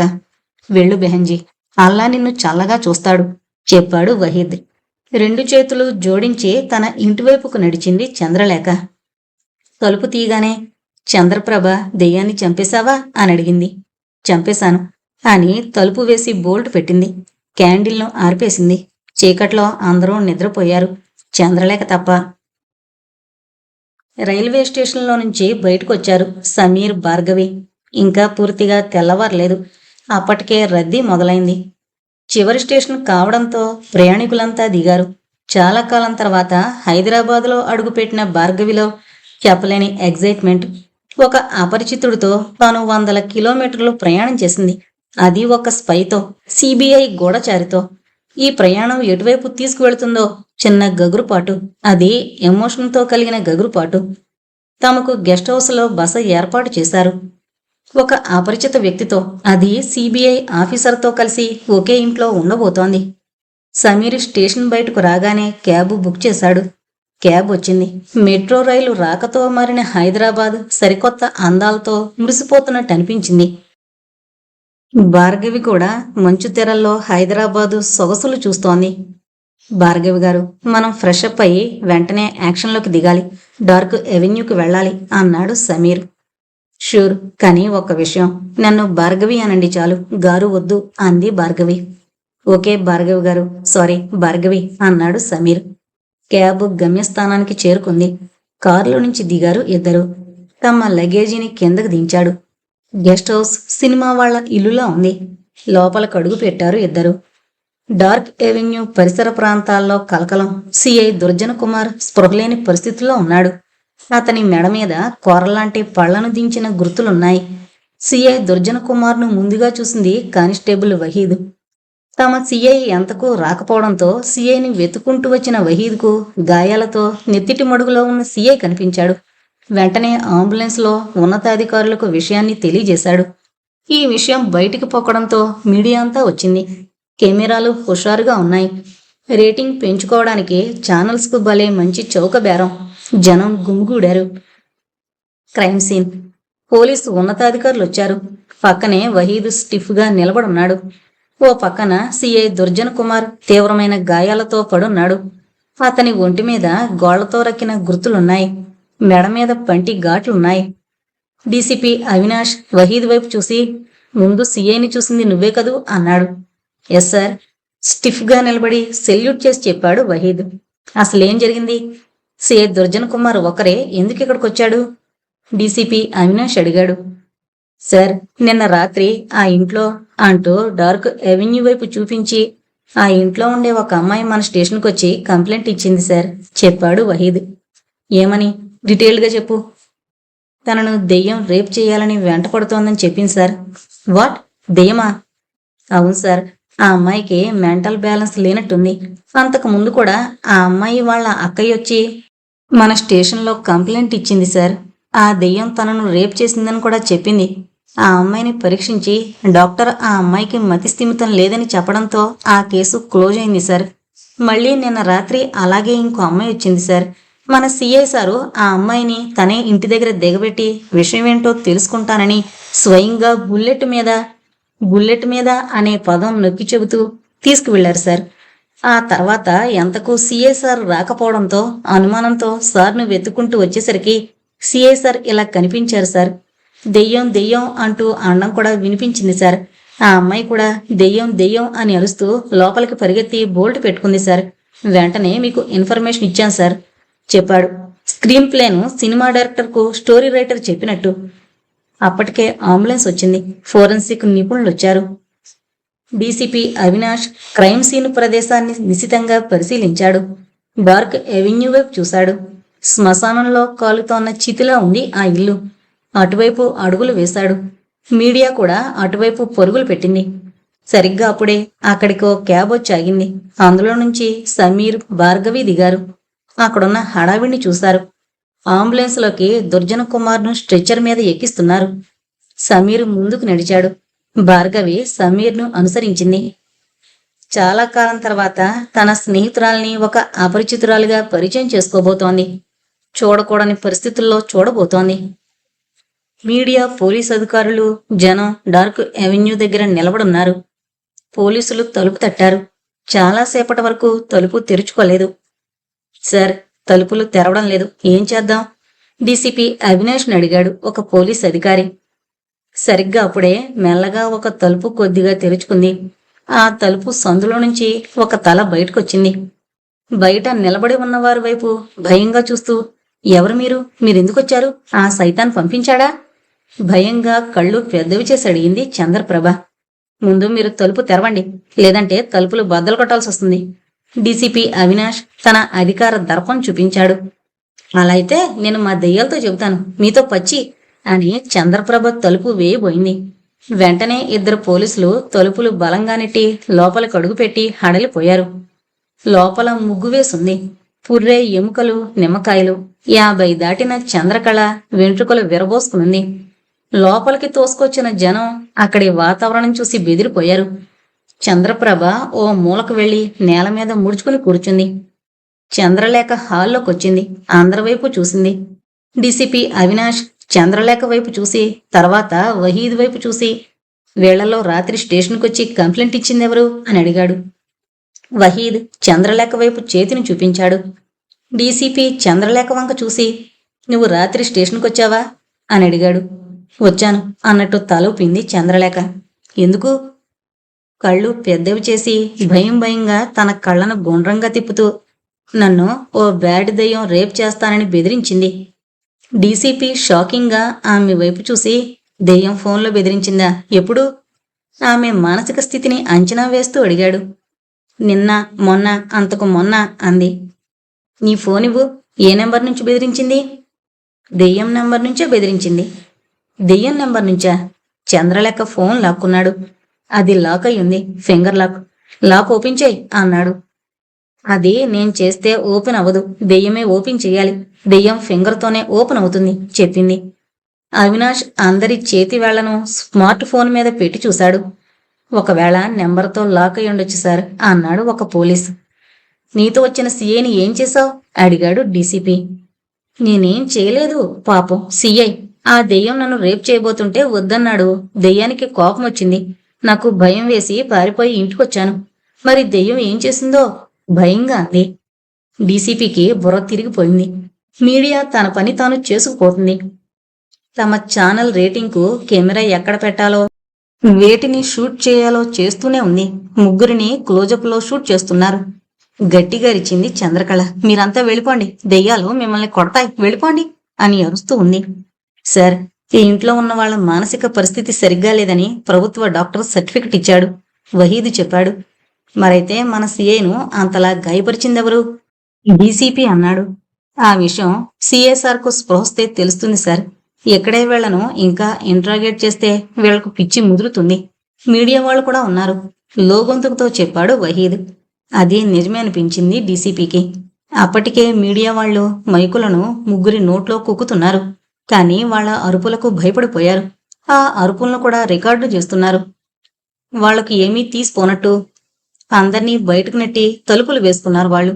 డార్క్ ఎవెన్యూలో ఏం జరుగుతుంది? సీఐ ప్రమాదానికి కారణమెవరు? దెయ్యం చేసిన దాడి. దెయ్యాలున్నాయా లేవా? టీవీల్లో స్క్రోలింగులు మొదలు పెట్టాయి. ఒక్కసారిగా హడావిడిగా ఉన్న సందడి మెల్లిమెల్లిగా తగ్గుముఖం పడుతోంది. దానికి కారణాలు 2. పోలీసులు వెనక్కి వెళ్ళిపోయారు. మీడియా కూడా ఇక అక్కడ ఉండి లాభం లేదు, కావలసినంత స్టఫ్ దొరికిందని భావించి వెనుతిరిగింది. ఇక మీడియా, పోలీసులు లేకుండా అక్కడ స్పైసీ ఉండదు కదా. అదీ కాకుండా చీకటి పడిందంటే అక్కడ ఏమవుతుందో ఎవరి భయాలు, జనం మనస్తత్వాలు చిత్రంగా అనిపిస్తాయి. జనమంతా వెళ్లిపోయారని నిర్ధారించుకున్నాక డార్క్ ఎవెన్యూ సమీపంలో ఉన్న ఒక పొదచాటు నుంచి బయటకొచ్చారు భార్గవి, సమీర్లు. అప్పటి వరకు అక్కడ జరుగుతున్న తతంగాన్ని చూస్తూనే ఉన్నారు. మెల్లిగా డార్క్ ఎవెన్యూ వైపు కదిలారు. భార్గవి, సమీర్ ఇద్దరు ఒకరి మొహాలొకరు చూసుకుని మెల్లగా తలుపు మీద శబ్దం చేశారు. లోపల నుంచి ఎటువంటి అలికిడి లేదు. మరోసారి తలుపు తట్టారు. అప్పుడప్పుడే చీకటి పడుతోంది. అప్పటికే ఆ కాలనీలో జనసంచారం లేదు. ఆ ప్రాంతంలో ఉండేవాళ్ళు కొందరు ఇల్లమ్ముకుని వెళ్ళిపోయారు. డార్క్ ఎవెన్యూ ఇల్లు కాస్త డార్క్ ఎవెన్యూ కాలనీగా మారిపోయింది. ఆ ప్రాంతం గురించి అప్పుడే కథలు ప్రచారంలోకి వచ్చాయి. చాలా సంవత్సరాల కిందట చాలామంది తమ ఇళ్ల ముందు తలుపుల మీద ఓ స్త్రీ రేపురా అని రాసేవారు. దెయ్యం ఇంట్లోకి రాకుండా అలా రాసేవారు. మాస్ హిస్టీరియా పూనకం రాగానే మిగతా వాళ్ళు ఆ ట్రాన్స్లోకి వెళ్ళిపోతారు. మనుషుల్లోని బలహీనతలు కూడా దీని ప్రభావానికి గురి చేస్తాయి. భార్గవి సమీర్ వంక చూసింది, ఏం చేద్దాం అన్నట్టు. సమీర్ అలా ఆలోచిస్తుండగానే లోపల నుంచి అడుగుల శబ్దం మెల్లిగా తలుపు దగ్గరకు వస్తోంది. తలుపులు తీస్తోన్న శబ్దం. కిర్రుమనే చిన్న శబ్దంతో తలుపు కొద్దిగా తెరుచుకుంది. ఆ తలుపుకు సన్నటి గొళ్ళు ఉంది. తలుపు మొత్తం ఒకేసారి తెరుచుకోకుండా చేసిన ఏర్పాటది. కొద్దిగా తెరిచిన తలుపు సందులో నుంచి బయటకు చూసింది చంద్రలేఖ. ఎవరు అంటూ. నేను చంద్ర, భార్గవిని, మెల్లగా అంది తలుపు సందులో నుంచి చంద్రలేఖను చూసి. లోపల నుంచి చంద్రకళ గొంతు వినిపిస్తోంది. వారు నాన్నొచ్చాడా? కాదు, 2 ఆత్మలొచ్చాయి. నాన్న వాళ్ళతో ఏదో చెప్పి పంపించాడట. నేను ఆత్మలతో మాట్లాడొస్తాను, మీరు బయటికి రాకండి. చంద్రలేఖ గొంతు. మనం తొందరగా చచ్చి నాన్న దగ్గరికి వెళ్ళిపోదాం. చంద్రప్రభ గొంతది. సరే సరే, నేను ఈ ఆత్మలతో మాట్లాడొస్తాను. ఈలోగా ఎవరొచ్చి తలుపు తట్టినా తీయొద్దు. నిన్న ఓ పిల్లదయం వచ్చింది, తెగ అల్లరి చేసింది. బయట నుంచి తలుపు వేసుకుని వెళుతున్నా. లైట్స్ ఆఫ్ చేసుకుని నిమ్మకాయలు తల దగ్గర పెట్టుకుని పడుకోండి చెప్పి మెల్లగా బయటకు వచ్చింది చంద్రలేఖ. డార్క్ ఎవెన్యూకు కోతవేటు దూరంలోకి వెళ్లారు. అక్కడక్కడ పొదలున్నాయి. అంతా నిర్మానుష్యంగా ఉంది. అక్కడ 3 నిలబడున్నారు. కాసేపు మౌనం అక్కడ రాజ్యం వెళ్ళింది. చంద్రలేఖ మొహంలో అలసట కొట్టొచ్చినట్టు కనిపిస్తోంది. చంద్ర, ఏంటి ఇదంతా? అసలు ఏం జరుగుతోంది? నాకంతా కన్ఫ్యూజ్గా ఉంది. నువ్వేనా? ఎంత యాక్టివ్గా ఉండేదానివి, అలాంటి నువ్వు? బాధగా అంది భార్గవి. చూడండి చంద్రలేఖ గారు, నేను సిబిఐ నుంచి వచ్చాను. నన్ను మీరు నమ్మచ్చు. అసలు ఏం జరిగిందో క్లియర్గా చెప్పండి. మీరు ఈ చిక్కుముడి గురించి చెబితే తప్ప ఈ చిక్కుముడి ఎక్కడ బిగుసుకుందో మేము కనిపెట్టలేం. చిక్కుముడి విప్పలేం. సమీర్ చెప్పాడు. తప్పకుండా చెబుతాను. మీ సహాయం కోరి మీకు మెయిల్ చేసిందాన్ని చెప్పకుండా ఉంటానా? కాకపోతే చాలా వండర్గా ఉంది మా మెయిల్కు మీరు రియాక్ట్ అవ్వడం. అభినందనపూర్వకంగా చెప్పింది చంద్రలేఖ. ప్లీజ్ అసలు ఏం జరిగిందో చెప్పండి అడిగాడు సమీర్. చంద్రలేఖ చెప్పడం మొదలుపెట్టింది. మేము హైదరాబాదుకు రావడానికి ముందు ఢిల్లీలో ఉండేవాళ్ళం. మా అమ్మా నాన్నలది లవ్ మ్యారేజ్. మా తాతయ్యకి పెళ్ళిష్టం లేదు. అందుకే అమ్మ నాన్నతో కలిసి లండన్ వెళ్ళింది. నాన్నకు అక్కడ వ్యాపారాలున్నాయి. నేను అక్కయ్య అక్కడే పుట్టాం. చాలా కాలం తర్వాత తాతయ్య నుంచి పిలుపొచ్చింది. నాన్న తన వ్యాపారాలను వదిలి రావడం కుదరక అక్కడే ఉండిపోయాడు. అమ్మ మమ్మల్ని తీసుకుని తాతయ్యను చూడ్డానికి వచ్చింది. మా తాతయ్యకు 100 కోట్ల ఆస్తులున్నాయి. ఆస్తులు ఎక్కడెక్కడున్నాయో కూడా తెలీదు. అన్నింటికన్నా ముఖ్యమైనది నిధి. ఒక్క క్షణం అక్కడ నిశ్శబ్దం. నిధి? భార్గవి ఆశ్చర్యంగా అంది. అవును భార్గవి, ఆ నిధి వజ్రాల ఆభరణాల రూపంలో ఉంది.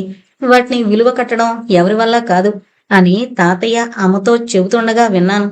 అయితే ఆ నిధికి కాపలాగా కొన్ని శక్తులున్నాయని, వాటిని దాటుకుని వెళ్లడం అసాధ్యమని తాతయ్య చెప్పారు. అంతేకాదు, ఆ నిధిని వెలికి తీయకూడదని, అది అలాగే ఉండాలని తాతయ్య కోరిక. ఆ నిధి కోసం ప్రయత్నించిన వాళ్ళు చచ్చిపోతారని కూడా చెప్పాడు. ఆ విషయం అమ్మ నాన్నతో కూడా చెప్పింది. నాన్న ఇండియా వచ్చిన 13వ రోజు అదృశ్యమయ్యాడు. అతని దుస్తులు దొరికాయి, రక్తంతో తడిసిపోయి. తర్వాత మా మావయ్య చెప్పాడు, నాన్న ఆ నిధి కోసం ప్రయత్నించడం వల్లే చనిపోయాడని. అమ్మ నాన్న మరణంతో కుంగిపోయింది. అసలే అమ్మకు నమ్మకాలు ఎక్కువ. అప్పుడే పిడుగుపాట్ల మరో వార్త మోసుకొచ్చాడు మావయ్య. లండన్లో ఉన్న మా ఆస్తులు అగ్ని ప్రమాదంలో ఆహుతయ్యాయి. అక్కయ్య పై అంతస్తు నుంచి కిందకు దూకి కొన ప్రాణంతో బతికింది. మా తాతయ్య కూడా అనూహ్యంగా చనిపోయాడు. ఈ పరిస్థితుల్లో దిక్కుతోచని స్థితిలో హైదరాబాద్ వచ్చాం, ఎవరికీ చెప్పకుండా. చివరికి మావయ్య కూడా చెప్పకుండా. చాలా కాలం క్రితం నాన్న అప్పుడెప్పుడో నగర శివార్లలో కొన్న స్థలంలో కట్టిన ఇల్లు. నేను క్రిమినాలజీ పూర్తి చేద్దామని ఢిల్లీలోనే మావయ్య కూడా తెలియకుండా హాస్టల్లో కొన్నాళ్ళు, భార్గవితో కలిసి కొన్నాళ్ళు ఉన్నాను. ఈలోగా అమ్మ అక్కయ్యల్లో విపరీతమైన మార్పులు. తమని ఎవరో చంపడానికి వస్తున్నారని, అంతకన్నా భయంకరంగా నమ్మలేని నిజం, నాన్న అమ్మకు కనిపించాడట. ఆమెకే కాదు, అక్కకు కూడా. అప్పుడే టీవీలో కూడా రకరకాల వార్తలు. మా ఇంటికి డార్క్ ఎవెన్యూ అన్న పేరు స్థిరపడింది. రాత్రి అయిందంటే మా ఇంటివైపు ఎవరూ రారు. దానికి తగ్గట్టు అమ్మ, అక్కయ్య 24 గంటలు తలుపులు మూసుకునుంటారు. నాన్న ప్రయత్నించిన నిధి కాపలా కాసే దుష్టశక్తులు డార్క్ ఎవెన్యూలోకి ప్రవేశించాయని వాళ్ళ నమ్మకం. అన్నీ ప్రశ్నలే. నాన్నకు డబ్బు మీద మమకారం లేదు. అదే ఉంటే నాన్న అమ్మను ఆస్తిలో వాటా ఇమ్మని అడగమని చెప్పేవాడు. అందుకే ఎవరిని నమ్మాలో తెలియని పరిస్థితి. మామయ్య కూడా చెప్పకుండా రావడానికి కారణం అదే. తర్వాత మామయ్య మా కోసం వెతికిస్తున్నాడని తెలిసింది. అయినా మా గురించి మామయ్యకు తెలియనివ్వలేదు. ఈ పరిస్థితుల్లో నేను ఎందుకు హైదరాబాద్ వచ్చానో మీకు మెయిల్లో తెలియజేశాను. అమ్మను, అక్కయ్యను బ్రతికించుకోవడానికి నేను కూడా పిచ్చిదానిలా ప్రవర్తించక తప్పడం లేదు. అక్కయ్య భయాన్ని, అమాయకత్వాన్ని ఆసరా చేసుకుని సిఐ దుర్జన్ కుమార్ అక్కయ్యను రేప్ చేశాడు. దెయ్యమే తనను రేప్ చేసింది అనే భ్రమలో ఉంది. ఎటూ మా కుటుంబం మీద ఆ నింద ఉంది కాబట్టి సిఐ తనకు అనుకూలంగా మార్చుకున్నాడు. అందుకే సిఐని టార్గెట్ చేసి అతడిని చంపేయాలనుకున్నాను. కానీ వహీద్ అనే ఒక మంచి మనిషి మాట మీద అతడిని వదిలేశాను. అయితే విచిత్రమైన విషయం ఏంటంటే నేను నాన్నను చూశాను అని ఆగింది చంద్రలేఖ. సమీర్, భార్గవి షాక్ అయ్యారు. చంద్రలేఖ చెప్పడం మొదలుపెట్టింది. మీరు నమ్మినా నమ్మకపోయినా కొన్ని అనూహ్యమైన సంఘటనలు జరిగాయి. అవి ఏంటంటే చెప్పడం కొనసాగించింది చంద్రలేఖ. చంద్రలేఖ కళ్ళు మూసుకుంది. మర్చిపోదామని ప్రయత్నించినా మరిచిపోనివ్వని అనుభవం. అది భయమో మరేదో తనకే తెలియడం లేదు. ఆ సంఘటన ఆమె కళ్ళ ముందు కనిపిస్తూనే ఉంది. ఆ రోజు రాత్రి సరిగ్గా 12 అవడానికి 13 నిమిషాల వ్యవధి ఉంది. 11:47. చంద్రప్రభ గోడకు ఓ మూల మోకాళ్ళ మధ్య తలపెట్టి భయంగా ముడుచుకుని కూర్చుంది. గోడ గడియారంలోని సెకన్ల ముళ్ళు తిరుగుతున్న శబ్దం కూడా వాళ్లకు భయంకరంగా వినిపిస్తోంది. అప్పుడప్పుడు చంద్రప్రభ కళ్ళు పైకెత్తి గోడ గడియారం వంక చూస్తోంది. చంద్రలేఖ ల్యాప్టాప్లో ఆత్మలకు సంబంధించిన విషయాలను గూగుల్ ద్వారా సెర్చ్ చేస్తోంది. ఆత్మలు ఉన్నాయన్న కథనాలు, యూట్యూబ్లో వీడియోలు, గోస్ట్ హంటర్స్ డీటెయిల్స్ అన్నీ సెర్చ్ చేస్తోంది. అంత చలిలోనూ ఆమె మొహంలో చెమట. అప్పుడే తల్లి అరుపు. ఏమండి, ఆగండి ఆగండి అంటూ తలుపు తెరుచుకుని వెళుతోంది. చంద్రలేఖ ఒక్క ఉదుటున లేచి హాల్లోకొచ్చింది. తలుపు తీసుకుని బయటకు వెళుతోన్న తల్లిని గట్టిగా పట్టుకుంది. అమ్మా, ఏమైంది? ఎక్కడికి వెళుతున్నావు? తల్లి భుజాలు కుదిపేస్తూ అడిగింది చంద్రలేఖ. మీ నాన్న, తనకు కోపం వచ్చింది. అయినా నేనేమన్నానని అంత కాని మాట? ఏడుస్తూ అంది. నాన్న రావడం ఏంటమ్మా? భయంగా తల్లివంక చూసంది చంద్రలేఖ. రావడం కాదే, నాతో మాట్లాడి వెళ్ళాడు. నాకిష్టమని బాదం హల్వా తెచ్చాడు ఢిల్లీ నుంచి. చేతిలో ఉన్న కవర్ చూపిస్తూ అంది తల్లి చంద్రకళ. తల్లి చేతిలో కవర్ చూసి షాక్ అయింది చంద్రలేఖ. అది బాదం హల్వా కవరే. ఆ కవర్లో బాక్స్ ఉంది.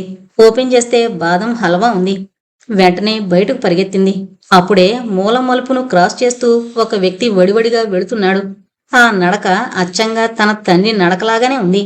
క్షణం ఆలోచించకుండా పరిగెత్తింది. మూల మలుపుకు వెళ్లేసరికి ఎవరూ కనిపించలేదు. చుట్టూ వెతికింది. ఆమె మనసు ఏదో కీడును శంకించింది. వెనక్కొచ్చి చూసేసరికి తల్లి, అక్క ఇద్దరూ హల్వాను తింటున్నారు. మామూలుగా కాదు, ఎన్నో రోజులుగా ఏమీ తిననట్టు. సమీర్, చంద్రలేఖ చెబుతోంది వింటున్నాడు. భార్గవి ఒక విధమైన షాక్కు లోనవుతోంది. చెబుతుంది తన స్నేహితురాలు, ఒక క్రిమినాలజీ చదివిన వ్యక్తి. కానీ ఎక్కడో లాజిక్ మిస్ అవుతోంది. ఆ లాజిక్ను వెతుకుతున్నాడు సమీర్. నేను చెప్పింది మీరు నమ్మట్లేదు కదూ? చిన్న అనుమానంతో అడిగింది చంద్రలేఖ. నేను నమ్ముతున్నాను, సుతారంగా అన్నాడు సమీర్. కానీ ఆ నమ్మకం వెనుకున్న కారణాన్ని అన్వేషిస్తున్నాను. రేపు ఆత్మలతో మాట్లాడే వ్యక్తులుగా మీ ఇంట్లోకి వస్తాం చెప్పాడు సమీర్. థ్యాంక్ యూ అంది. భార్గవి వైపు చూసి, నా కోసం చాలా రిస్క్ చేసి వచ్చావు భార్గవి అంది చంద్రలేఖ. ఢిల్లీలో జరిగిన సంఘటనలు ఏమీ చెప్పలేదు భార్గవి. చెబితే మరింత ఆందోళనకు గురయ్యే ప్రమాదం ఉందని. విశాలమైన ఆ ఇంట్లో సమీర్, భార్గవి మాత్రమే ఉన్నారు. హాల్లో సోఫాలో కూర్చునున్నాడు సమీర్. భార్గవి ఆలోచిస్తూ ఉంది. సమీర్ భార్గవి వైపు చూసన్నాడు, మీకు ఇబ్బందిగా ఉన్నట్టుంది కదూ? భార్గవి తల అడ్డంగా ఊపి, అదేం లేదు, పాపం చంద్రలేఖ గురించి ఆలోచిస్తున్నాను అంది. నాకు తెలిసి ఇది మొదటి కేసు. క్రైమ్ ఇన్వాల్వ్మెంట్ ఉన్న కేసులు చాలా చేశాను, కానీ ఆత్మలో క్షుద్రశక్తులు ఉన్న కేసు మొదటిసారి డీల్ చేస్తున్నా అన్నాడు. నిజమే అన్నట్టు తలూపింది భార్గవి. తర్వాత ఎవరి రూములోకి వాళ్ళు వెళ్లారు. భార్గవికి నిద్ర పట్టడం లేదు. ఢిల్లీలో జరిగిన సంఘటన ఒక కారణమైతే ఇక్కడ చంద్రలేఖ పరిస్థితి రెండవ కారణం. పైగా కొత్త ప్లేసు. బెడ్రూమ్ చాలా విశాలంగా ఉంది. Attached bathroom. ఉదయం నుంచి నిలబడే ఉండవలసి రావడం వల్ల అలసటగా అనిపించింది. స్నానం చేస్తే ఫ్రెష్గా ఉంటుంది అనిపించింది. నైటీ తీసుకుని బాత్రూమ్ వైపు నడిచింది. బాత్రూంలోకి వెళ్ళగానే ఎందుకో తెలియని సిగ్గు, భయం కలిగాయి. ఒక కొత్త ప్రాంతంలో ఇంట్లో ఇద్దరే ఉన్నారు.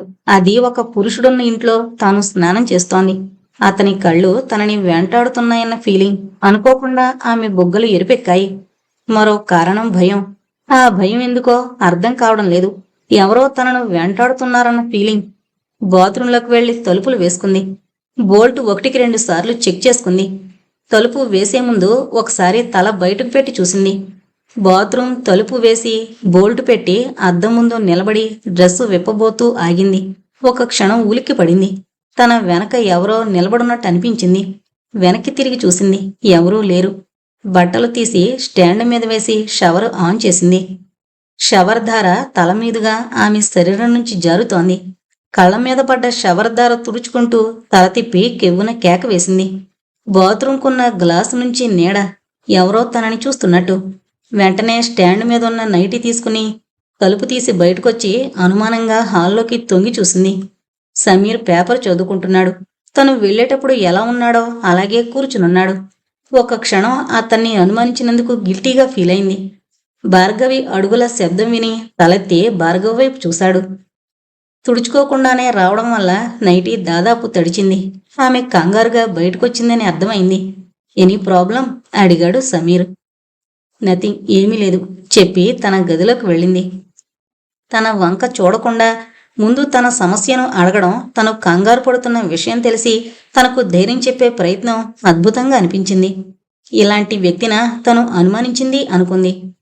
ఒక రచయిత రాసిన వాక్యం గుర్తుకొచ్చింది.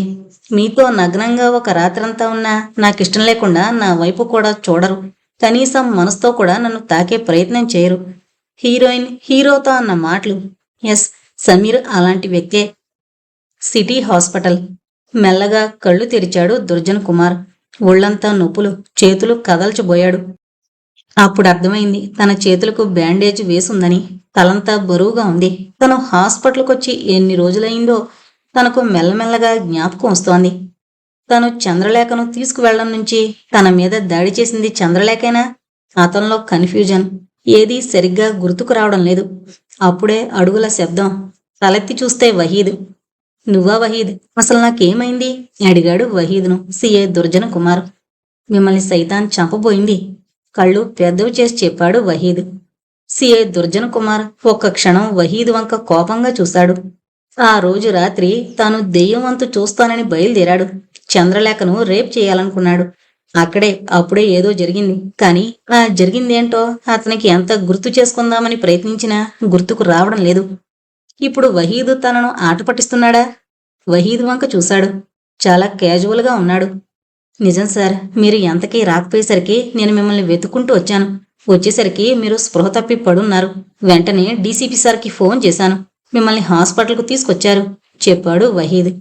ఒక్క క్షణం చిన్నపాటి భయం. వహీద్ వైపు చూసి డీసీపీ సార్ ఏమన్నారు? అడిగాడు దుర్జన్ కుమార్. ఎంక్వైరీ చేశారు. చంద్రలేఖను కూడా అడిగారు. ఆ మేడం చెప్పాడు వహీద్. ఏం చెప్పింది? అనుమానంగా అడిగాడు దుర్జన్ కుమార్. తనను కాపాడబోయిన మిమ్మల్ని దెయ్యం చంపబోయిందని, తను భయంతో ఇంట్లోకి వెళ్లి తలుపు వేసుకున్నానని చెప్పింది. 2 చేతులతో తల పట్టుకున్నాడు దుర్జన్ కుమార్. అసలు ఏం జరుగుతోంది? నిజంగా దెయ్యం అటాక్ చేసిందా? చంద్రలేఖ నాటకం ఆడుతోందా? ఒక పిచ్చిదానికి అన్ని తెలివితేటలు ఎక్కడుంటాయి? సార్, మీరు స్పృహలోకి రాగానే డీసీపీ సార్ చెప్పమన్నారు అని వహీద్ తన జేబులోని మొబైల్ తీశాడు. వద్దొద్దు, నేనే డీసీపీ సార్కు చేస్తాను. నువ్వు స్టేషన్కు వెళ్ళు చెప్పాడు దుర్జన్ కుమార్. వహీద్ వెళ్ళగానే తన జేబులో ఉన్న మొబైల్ తీశాడు. 20 మిస్డ్ కాల్స్ వేరువేరు ఫోన్స్ నుంచి. ఆ ఫోన్ కాల్స్ ఎక్కడి నుంచి వచ్చాయో తెలుసు అతనికి. వెంటనే ఓ నెంబర్కు డైల్ చేశాడు. అవతల వైపు నుంచి తిట్లు మొదలయ్యాయి. నీకసలు బుద్ధుందా? ఏ పని సరిగ్గా చేసి చావో? సారీ సార్, నేను మిమ్మల్ని కలుస్తాను. కలిసి అసలు ఏం జరిగిందో చెబుతాను. ఇప్పుడొద్దు, నేనే చెబుతాను. ముందు డీజీపీకి అనుమానం రాకుండా చూడు. మరో విషయం, ఈ కేసు గురించి ఎంక్వైరీ చేయడానికి, ఈ కేసును పరిశోధించడానికి ఢిల్లీ నుంచి సిబిఐ చీఫ్ వచ్చినట్టు ఇన్ఫర్మేషన్. జాగ్రత్తగా ఉండు. అవతల వైపు ఫోన్ కట్ అయింది. రాత్రి 11 దాటింది. చంద్రకళ కిచెన్లోకి వెళ్ళింది. అటు ఇటు దిక్కులు చూస్తోంది. ఆమె కళ్ళల్లో భయం ప్రస్ఫుటంగా కనిపిస్తోంది. మెల్లగా వెళ్ళి కిచెన్ రూమ్లో స్విచ్ ఆఫ్ చేసింది. కిచెన్ మొత్తం చీకటిగా మారింది. తడుముకుంటూ వెళ్ళి అగ్గిపెట్టి చేతిలోకి తీసుకుంది. మెల్లగా వణుకుతున్న చేతులతో అగ్గిపుల్ల వెలిగించింది. అగ్గిపుల్ల వెలుతురులో ఒక నీడ. భయంతో అరవబోయింది. వెంటనే నీడ మాయమైంది. మెల్లిగా డైనింగ్ టేబుల్ దగ్గరికి వెళ్ళి గిన్నెలో ఉన్న అన్నాన్ని కూర కలుపుకోకుండానే పిచ్చి పట్టిందల్లా తినసాగింది. అన్నం అలాగే తిని చేతులు కడుక్కొని తన బెడ్రూంలోకి వెళ్ళి తలుపులు మూసుకుంది. చంద్రలేఖ ల్యాప్టాప్ ఓపెన్ చేసింది. ఓరకంట అక్కను చూస్తోంది. చంద్రప్రభ ఒక్కో కిటికీ దగ్గరికి వెళ్ళి ఆ కిటికీ కంటించిన పేపర్స్ సరిగ్గా ఉన్నాయో లేదోనని చూస్తోంది. అలా అక్కను ఆ పరిస్థితుల్లో చూస్తుంటే భయమేస్తోంది. అంతకు మించి బాధ కలుగుతోంది. మాటి మాటికి భయం భయంగా దిక్కులు చూస్తోంది. తల్లితో పాటు అక్కతో పాటు తను కూడా వాళ్లలా హాలుజినేషన్లోకి వెళ్ళినట్టు నటిస్తుంటే ఒక్కోసారి భయమేస్తోంది. తను నటిస్తోందా, లేక తను కూడా ఈ భ్రమలకు గురవుతోందా? ఇది నిజంగా జరుగుతోందా? అసలు తమ కుటుంబానికి ఏమవుతోంది? లండన్లో విలాసవంతంగా గడిపిన తమ కుటుంబం ఏ దేవుడో శాపం పెట్టినట్టు ఎందుకిలా జరుగుతోంది? ఆమె కళ్ళు కన్నీళ్లను వర్షించాయి. సరిగ్గా అప్పుడే బెడ్రూమ్ దగ్గర అలికిడి. అది తల్లి బెడ్రూమ్ దగ్గర.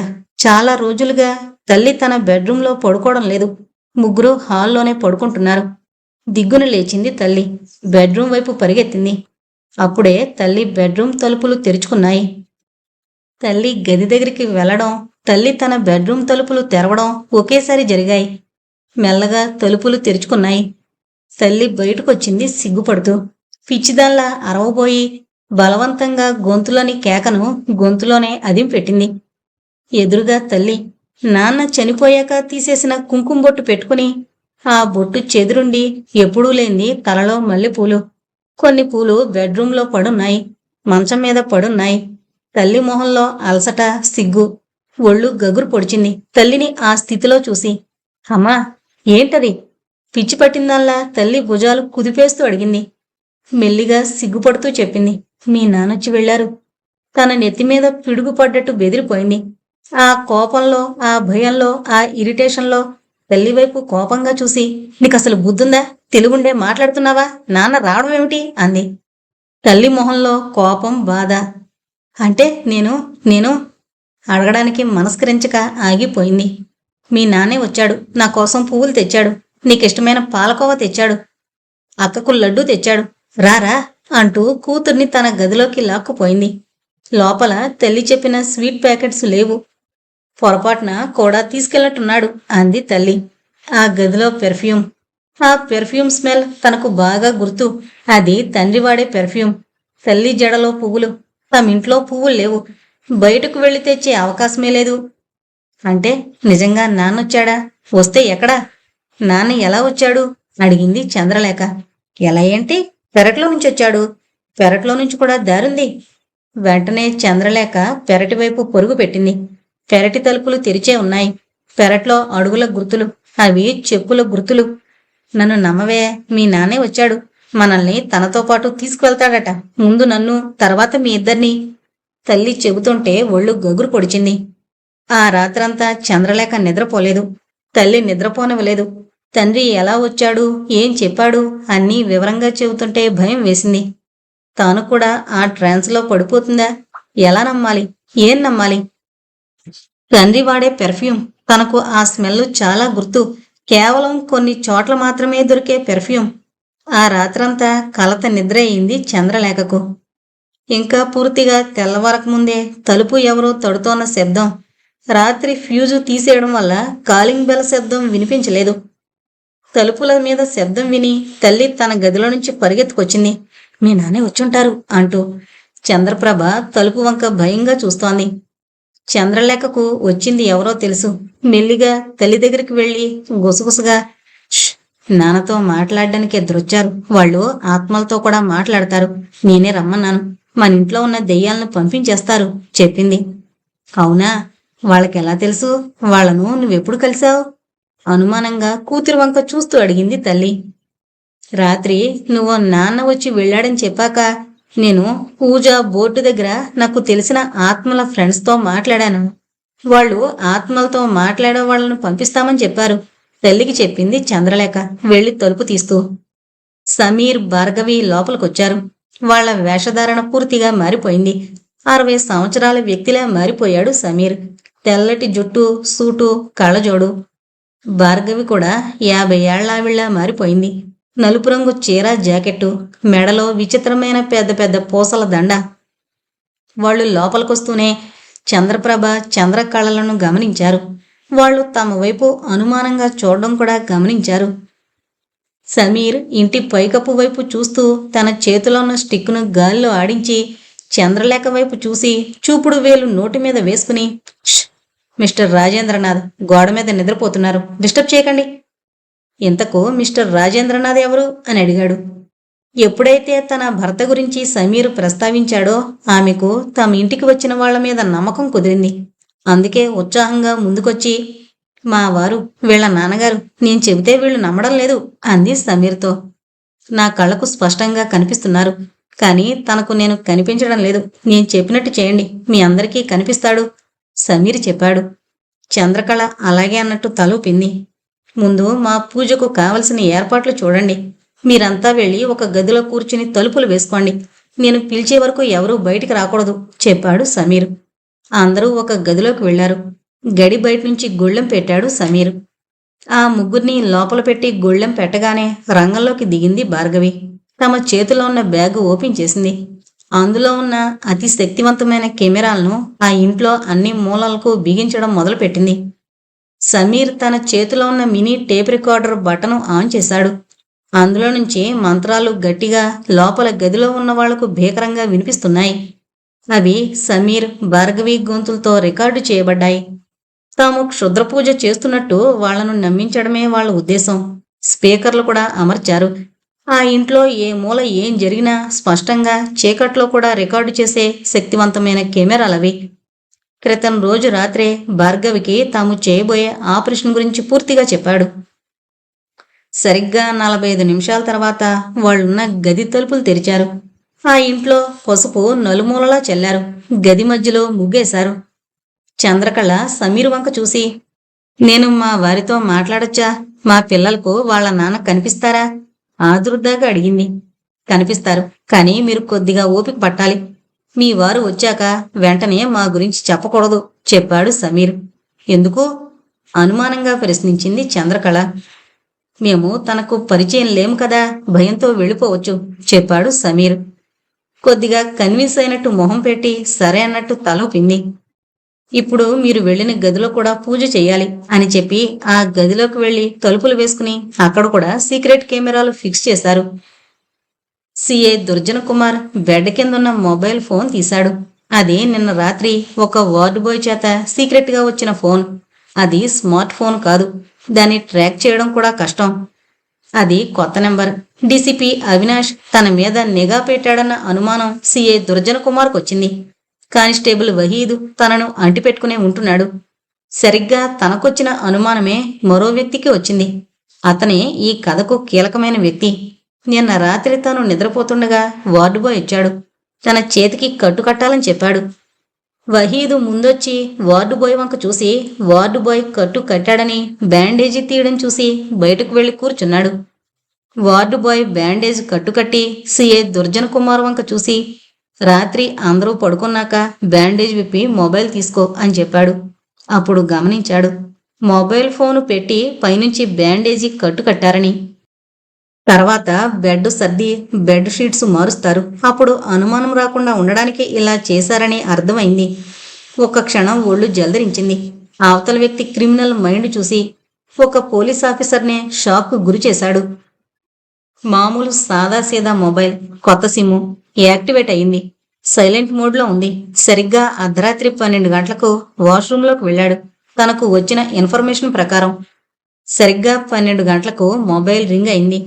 నువ్వు మాట్లాడుకో, నేను చెప్పేది విను. రేపు నిన్ను డిశ్చార్జ్ చేస్తారు. నువ్వేం చెయ్యాలో నేను చెప్పే వరకు నువ్వు నీ స్వంత నిర్ణయాలు తీసుకోకు అంటూ అవతల వ్యక్తి చెప్పసాగాడు. అవతల వ్యక్తి చెప్పేది విని 10 నిమిషాల తర్వాత ఎవరికీ అనుమానం రాకుండా ఫ్లష్ నొక్కాడు. నీళ్ల సౌండ్ బయటకు వినిపించేలా. తర్వాత మొబైల్ చేతుకున్న బ్యాండేజ్లోనే పెట్టి బయటకొచ్చాడు. డార్క్ ఎవెన్యూ చీకటి కళ్ళు తెరుచుకున్నాయి. రాత్రి 12 కావస్తోంది. అప్పటికే సమీర్, భార్గవి వచ్చి 1 రోజు దాటింది. అప్పటికే ఆ ఇంటి పరిస్థితి అర్థమైంది. ఆ ఇంట్లో వంట చేసుకోవడం కూడా కష్టమే. ప్రతి క్షణం బిక్కు బిక్కుమంటున్నారు. తలుపులు ఎప్పుడూ మూసుంటాయి. దానికి తోడు కిటికీలు. చంద్రప్రభ తనలో తానే గొణుక్కుంటూ ఉంటుంది. తల్లి చంద్రకళ పరిస్థితి ఇంచుమించు అలానే ఉంది. ఎప్పుడు ఏ ఉపద్రవం ముంచుకొస్తుందో అని. అలాంటి వాతావరణంలో చంద్రలేఖను చూస్తుంటే భార్గవికి బాధగా ఉంది. ఆ ఇంట్లో సమీర్ ఫోను మాట్లాడలేదు. భార్గవి కూడా. కేవలం మెసేజెస్ మాత్రమే పంపుకునే అవకాశం. చంద్రలేఖ రహస్యంగా సమీర్తో, భార్గవితో చాట్ చేస్తోంది. సమీర్ ఏం చేయాలో గైడెన్స్ ఇస్తున్నాడు. సమీర్కు ఒక్క విషయం అర్థమైంది. ఆ ఇంట్లో ఏదో జరుగుతోంది. తనకు నీడలు, అడుగుల శబ్దాలు వినిపించాయి. కానీ ఆ సమయంలో బయటకు వెళ్లలేని పరిస్థితి. 12 దాటి 10 నిమిషాలైంది. తన గదిలో ఉన్న చంద్రకళ కూతురి దగ్గరకు పరిగెత్తుకునొచ్చింది. చంద్రలేఖ చేయి పట్టుకుని తన గదిలోకి లాక్కెళ్ళింది. వాళ్లను వెళ్ళిపోమని చెప్పు. వాళ్ళుంటే మీ నాన్నగారు రావడం లేదు చెప్పింది తల్లి. ఒక్క క్షణం ఒళ్ళు జలదరించింది. తల్లి వంక చూసి ఏమనాలో అర్థం కాలేదు. ఈ విషయాన్ని సమీర్తో చెప్పాలి. వాళ్ళ అభిప్రాయాన్ని కనుక్కోవాలి అనుకుంది. వెంటనే తల్లి వంక చూసి వాళ్లకు చెబుతాను అంది. చెప్పడం కాదు, వెళ్ళిపోమని చెప్పు. వాళ్ళు వెళ్ళగానే మీ నాన్నొస్తాడు చెప్పింది తల్లి. చంద్రలేఖ అలాగే అని వెనక్కి తిరిగింది. తన మొబైల్ నుంచి వాళ్లకు విషయాన్ని వాట్సాప్ ద్వారా తెలియజేసింది. సమీర్ ఓకే అన్నాడు. సమీర్, భార్గవి బయటకు వెళ్లారు. వాళ్ళు వెళ్లగానే డార్క్ ఎవెన్యూ తలుపులు మూసుకున్నాయి. సమీర్, భార్గవి డార్క్ ఎవెన్యూ నుంచి వెళ్లిపోయారు. వాళ్ళు సిటీలోకి ఎంటర్ అయ్యి వెంటనే డార్క్ ఎవెన్యూ వైపు కదిలారు. సమీర్ 2 రోజుల క్రితమే డార్క్ ఎవెన్యూకు చేరుకోవడానికి ఒక రూట్ కనిపెట్టాడు. డార్క్ ఎవెన్యూకి కోతవేటు దూరంలో చుట్టూ పొదలు, చెట్లు. అక్కడ ఒక పాడుబడిన వ్యాన్ ఉంది. అందులో ఒక ల్యాప్టాప్ ఉంది. సమీర్, భార్గవి అక్కడికొచ్చారు. డార్క్ ఎవెన్యూలో అమర్చిన కెమెరాలో నుంచి ప్రతి ఒక్కటి అక్కడ రికార్డ్ అవుతుంది. ఆ ఏర్పాట్లు అంత క్రితమే చేశాడు సమీర్. అర్ధరాత్రి 2 గంటలు. పాడుబడిన వ్యాన్. చుట్టుపక్కల జనసంచారం లేదు. కేవలం మొబైల్ ఫ్లాష్తోనే ఆ వ్యాన్లో కూర్చునున్నారు సమీర్, భార్గవి. ల్యాప్టాప్ ఓపెన్ చేశారు. ఆ ఇంట్లో అమర్చిన కెమెరాలు పనిచేస్తున్నాయి. బెడ్రూమ్, కిచెను, హాలు, బయట ఒక్క వాష్రూమ్ మినహా అన్ని గదుల్లో కెమెరాలున్నాయి. చంద్రకళ పదే పదే పెరటి గుమ్మం వైపు చూస్తోంది. చంద్రప్రభ మాటిమాటికి కిటికీల వైపు చూస్తూ భయపడుతోంది. తనలో తానే గొణుక్కుంటోంది. హాల్లో ఉన్న చంద్రలేఖ తల్లిని, అక్కను ఓ కంట కనిపెడుతూ ఉంది. పిచ్చి లేకున్నా పిచ్చి పట్టినట్టు పిచ్చివాళ్ల మధ్య ఓ పిచ్చిదానిలా ఉండడం ఎంత భయంకరమో తెలుస్తోంది. ల్యాప్టాప్ మీద మొత్తం గదులు విభజించబడున్నాయి. ఒక్కో కెమెరా ఉన్న గదికి ఒక్కో నెంబర్. కెమెరా 1, కెమెరా 2 ఇలా. భార్గవికి నిద్ర ముంచుకొస్తోంది. ఈ మధ్య నిద్రకు చాలా దూరం అయింది. నిద్ర లేకపోవడం, ప్రతి క్షణం టెన్షన్ పడ్డం, ఎప్పుడు ఏం జరుగుతుందో అనే భయం. భార్గవి, నువ్వు కాసేపు పడుకో అన్నాడు సమీర్. అతనికి పేరు పెట్టి పిలిచే చనువు వచ్చింది. ఆ చనువు తనకు తాను తీసుకుంది కాదు, భార్గవి ఇచ్చింది. అతను తనను మీరు అంటుంటే అదోలా ఉంది. కొందరు నువ్వు అని పిలిస్తే, అందులో మనసుకు నచ్చిన వాళ్ళు పిలిస్తే బాగుంటుంది. సమీర్ తనను నువ్వు, భార్గవి అని పిలిచినప్పుడు తెలిసింది. పర్లేదు అంది భార్గవి. వద్దు, మళ్ళీ రేపు మనకి పనుంటుంది. అసలు నువ్వు గెస్ట్ హౌస్లో రెస్ట్ తీసుకుంటే బాగుండేది అన్నాడు సమీర్. ఒక్కదాన్నా? నేనా? అది మీరు లేకుండా తక్కువననేసింది. ఒక్క క్షణం భార్గవి వైపు చూసి కాసేపు కళ్ళు మూసుకో, లేదా వాటర్తో మొహం కడుక్కో అన్నాడు చనువుగా. అలాగే అన్నట్టు చూసింది. తమతో పాటు తెచ్చిన బ్యాగులో నుంచి వాటర్ బాటిల్ తీసింది. లోపల బిస్కెట్ ప్యాకెట్ ఉంది. వాటర్ బాటిల్ చేతిలోకి తీసుకుంది. వ్యాన్ దిగింది. అర్జెంటుగా టాయిలెట్కు వెళ్లాలనుకుంది. ఆ క్షణం ఒక పత్రికలో ఒక జర్నలిస్టు ఒక మహిళా నటిని చేసిన ఇంటర్వ్యూ గుర్తుకొచ్చింది. టాయిలెట్ చాలా చిన్నగా అనిపించే పెద్ద సమస్య, ముఖ్యంగా మహిళలకు. ఓ నటి ఇంటర్వ్యూలో ఇలా చెప్పింది. మమ్మల్ని చూడగానే ఈలలు వేస్తారు, మా వెంట పడతారు. మాకు డ్రెస్ చేంజ్ చేసుకోవాలన్నా అవుట్డోర్లో చాట్ ఉండదు. అత్యవసర సమయాల్లో బాత్రూమ్ అవసరాన్ని వాయిదా వేస్తాం. దానివల్ల వచ్చే కాంప్లికేషన్స్ ఎవరికీ అర్థం కావు. చుట్టూ చూసింది. అన్నీ గుబురు పొదలే. వ్యాన్లో సమీర్. చిన్నపాటి ఫీలింగ్, సిగ్గు. ఇబ్బంది కాదు, కానీ చెప్పలేని ఫీలింగ్ అనిపించింది. కాస్త దూరంగా వెళ్ళింది. సమీర్కు కళ్ళు మూతలు పడుతున్నాయి. తాను కూడా మొహం కడుక్కుంటే కాస్త ఫ్రెష్ అవ్వచ్చు అనుకున్నాడు. వాటర్ బాటిల్ కోసం చూశాడు. లేదు. భార్గవి వ్యాన్ దిగిన విషయం గుర్తొచ్చింది. టైం చూసుకున్నాడు. భార్గవి వెళ్ళి చాలాసేపు అయింది. ఇంతసేపు టాయిలెట్కి వెళ్ళిందా? వ్యాన్ దిగి వెళితే భార్గవికి ఇబ్బందిగా ఉంటుంది అనుకుంటూ సడన్ గా ఆగిపోయాడు. ల్యాప్టాప్లో కెమెరా నెంబర్ 3లో అంటే చంద్రలేఖ గదిలోకి ఒక ఆకారం వచ్చింది. పరీక్షగా చూడబోయేంతలో బయటనుంచి కేక. ఆ కేక వేసిన గొంతు భార్గవిది. ల్యాప్టాప్ను వదిలి ఒక కంగలో వ్యాన్ దూకాడు. కేక వినిపించిన వైపు పరిగెత్తాడు. సమీర్ చెవులు షార్పుగా పనిచేస్తున్నాయి. భార్గవి కేక వినిపించిన వైపు పరిగెత్తాడు. అర్ధరాత్రి 2 దాటింది. అతని పాదాల కింద ఎండుటాకుల శబ్దం భయంకరంగా వినిపిస్తోంది. కొద్దిగా పరిగెట్టగానే అక్కడ భార్గవి స్పృహ తప్పి పడుంది. భార్గవి దగ్గరికి వెళ్లి ఆమె భుజాలు పట్టి కుదుపుతూ భార్గవి, భార్గవి అని పిలిచాడు. భార్గవి పక్కనే వాటర్ బాటిల్ పడుంది. వెంటనే ఆ వాటర్ బాటిల్ తీసుకుని వాటర్ బాటిల్ ఓపెన్ చేసి అందులో నుంచి నీళ్లు తీసుకుని మొహం మీద చిలకరించాడు. మెల్లిగా నెమ్మదిగా కళ్ళు తెరిచింది భార్గవి. ఆమె కళ్ళు భయంతో పెద్దవయ్యాయి. చుట్టూ చూసింది. ఇంకా భయం తాలూకా హ్యాంగ్ ఓవర్ పోలేదు. అదే భయంతో సమీర్ను గట్టిగా పట్టుకుంది. భయపడవలసింది ఏమీ లేదు. చీకట్లో ఏదో చూసి భయపడుంటావు అన్నాడు. వ్యాన్ దగ్గర నుంచి ఆమె ఇంత దూరం ఎందుకొచ్చిందో అర్థమైంది. నేను ఏదో చూసి భయపడలేదు, ఒక వ్యక్తిని చూసి భయపడ్డాను అంది ఇంకా భయపడుతూనే. వ్యక్తిని చూసి భయపడ్డావా? ఎవరతను? ఎలా ఉంటాడు? భార్గవి కేక వినడానికి ముందు తాను ల్యాప్టాప్లో చూసింది గుర్తొచ్చి అడిగాడు. నేనెప్పుడూ చూడలేదు. పొడువుగా ఉన్నాడు. నన్ను చూసి ఒడివడిగా వెళ్ళిపోయాడు. నేను వెంబడించేలాగా వెనక్కి తిరిగాడు. ఒకేసారి అతను వెనక్కి తిరగడంతో భయపడి అరిచాను చెప్పింది భార్గవి. ఓకే, ముందు నువ్వు వ్యాన్లోకి పద అంటూ చుట్టూ చూశాడు. ఎవరూ కనిపించలేదు. భార్గవిని జాగ్రత్తగా వ్యాన్ దగ్గరికి తీసుకువెళ్లాడు. వ్యాన్ దగ్గరికి వెళ్లి అక్కడి దృశ్యం చూసి షాక్ అయ్యాడు. ల్యాప్టాప్ ముక్కలు ముక్కలైంది. వ్యాన్ బయటకొచ్చి చుట్టూ చూశాడు. తర్వాత వ్యాన్కు ఎదురుగా ఉన్న చెట్టు వైపు చూశాడు. మెల్లగా చెట్టు దగ్గరికి వెళ్లి చెట్టుకు ఫిక్స్ చేసిన కెమెరా తీశాడు. భార్గవి సమీర్ వైపు చూసింది. ఆమె ఇంకా షాక్లో నుంచి కోలుకోలేదు. పైగా వ్యాన్ దగ్గరికి రాగానే ల్యాప్టాప్ ముక్కలై ఉండడం. నువ్వు చూసిన వ్యక్తి ఎలా ఉంటాడో గుర్తు చేసుకోగలవా అడిగాడు భార్గవిని సమీర్. వాడి మొహం సరిగ్గా చూడలేదు, కానీ అతను నా దగ్గరకు వచ్చినప్పుడు స్మెల్ గుర్తు చేసుకుంటూ అంది. డ్రింక్ చేసి ఉన్నాడా అడిగాడు సమీర్. కాదు, పెర్ఫ్యూమ్ స్మెల్, చాలా కాస్ట్లీ పెర్ఫ్యూమ్ అది అంది గుర్తు చేసుకుంటూ. సమీర్కు చంద్రలేఖ చెప్పిన మాటలు గుర్తొచ్చాయి. వాళ్ళ నాన్నను తానెలా గుర్తుపట్టిందో చెప్పిన మాటలు. చంద్రలేఖ తండ్రి ఉపయోగించే perfume smell. Interrogation cell. Police స్టేషన్లో కానిస్టేబుల్స్ను బయటికి పంపించారు. సమీర్, భార్గవి, కానిస్టేబుల్ వహీద్ తప్ప అక్కడ ఎవరూ లేరు. ఆ సెల్ మధ్యలో కుర్చీకి తాళతో కట్టివేయబడున్నాడు సిఐ దుర్జన కుమార్. చెప్పండి మిస్టర్ సిఐ దుర్జన కుమార్, ఏంటి కదా తాపీగా అడిగాడు సమీర్. ఎవరు నువ్వు? నేనెవరో తెలుసా?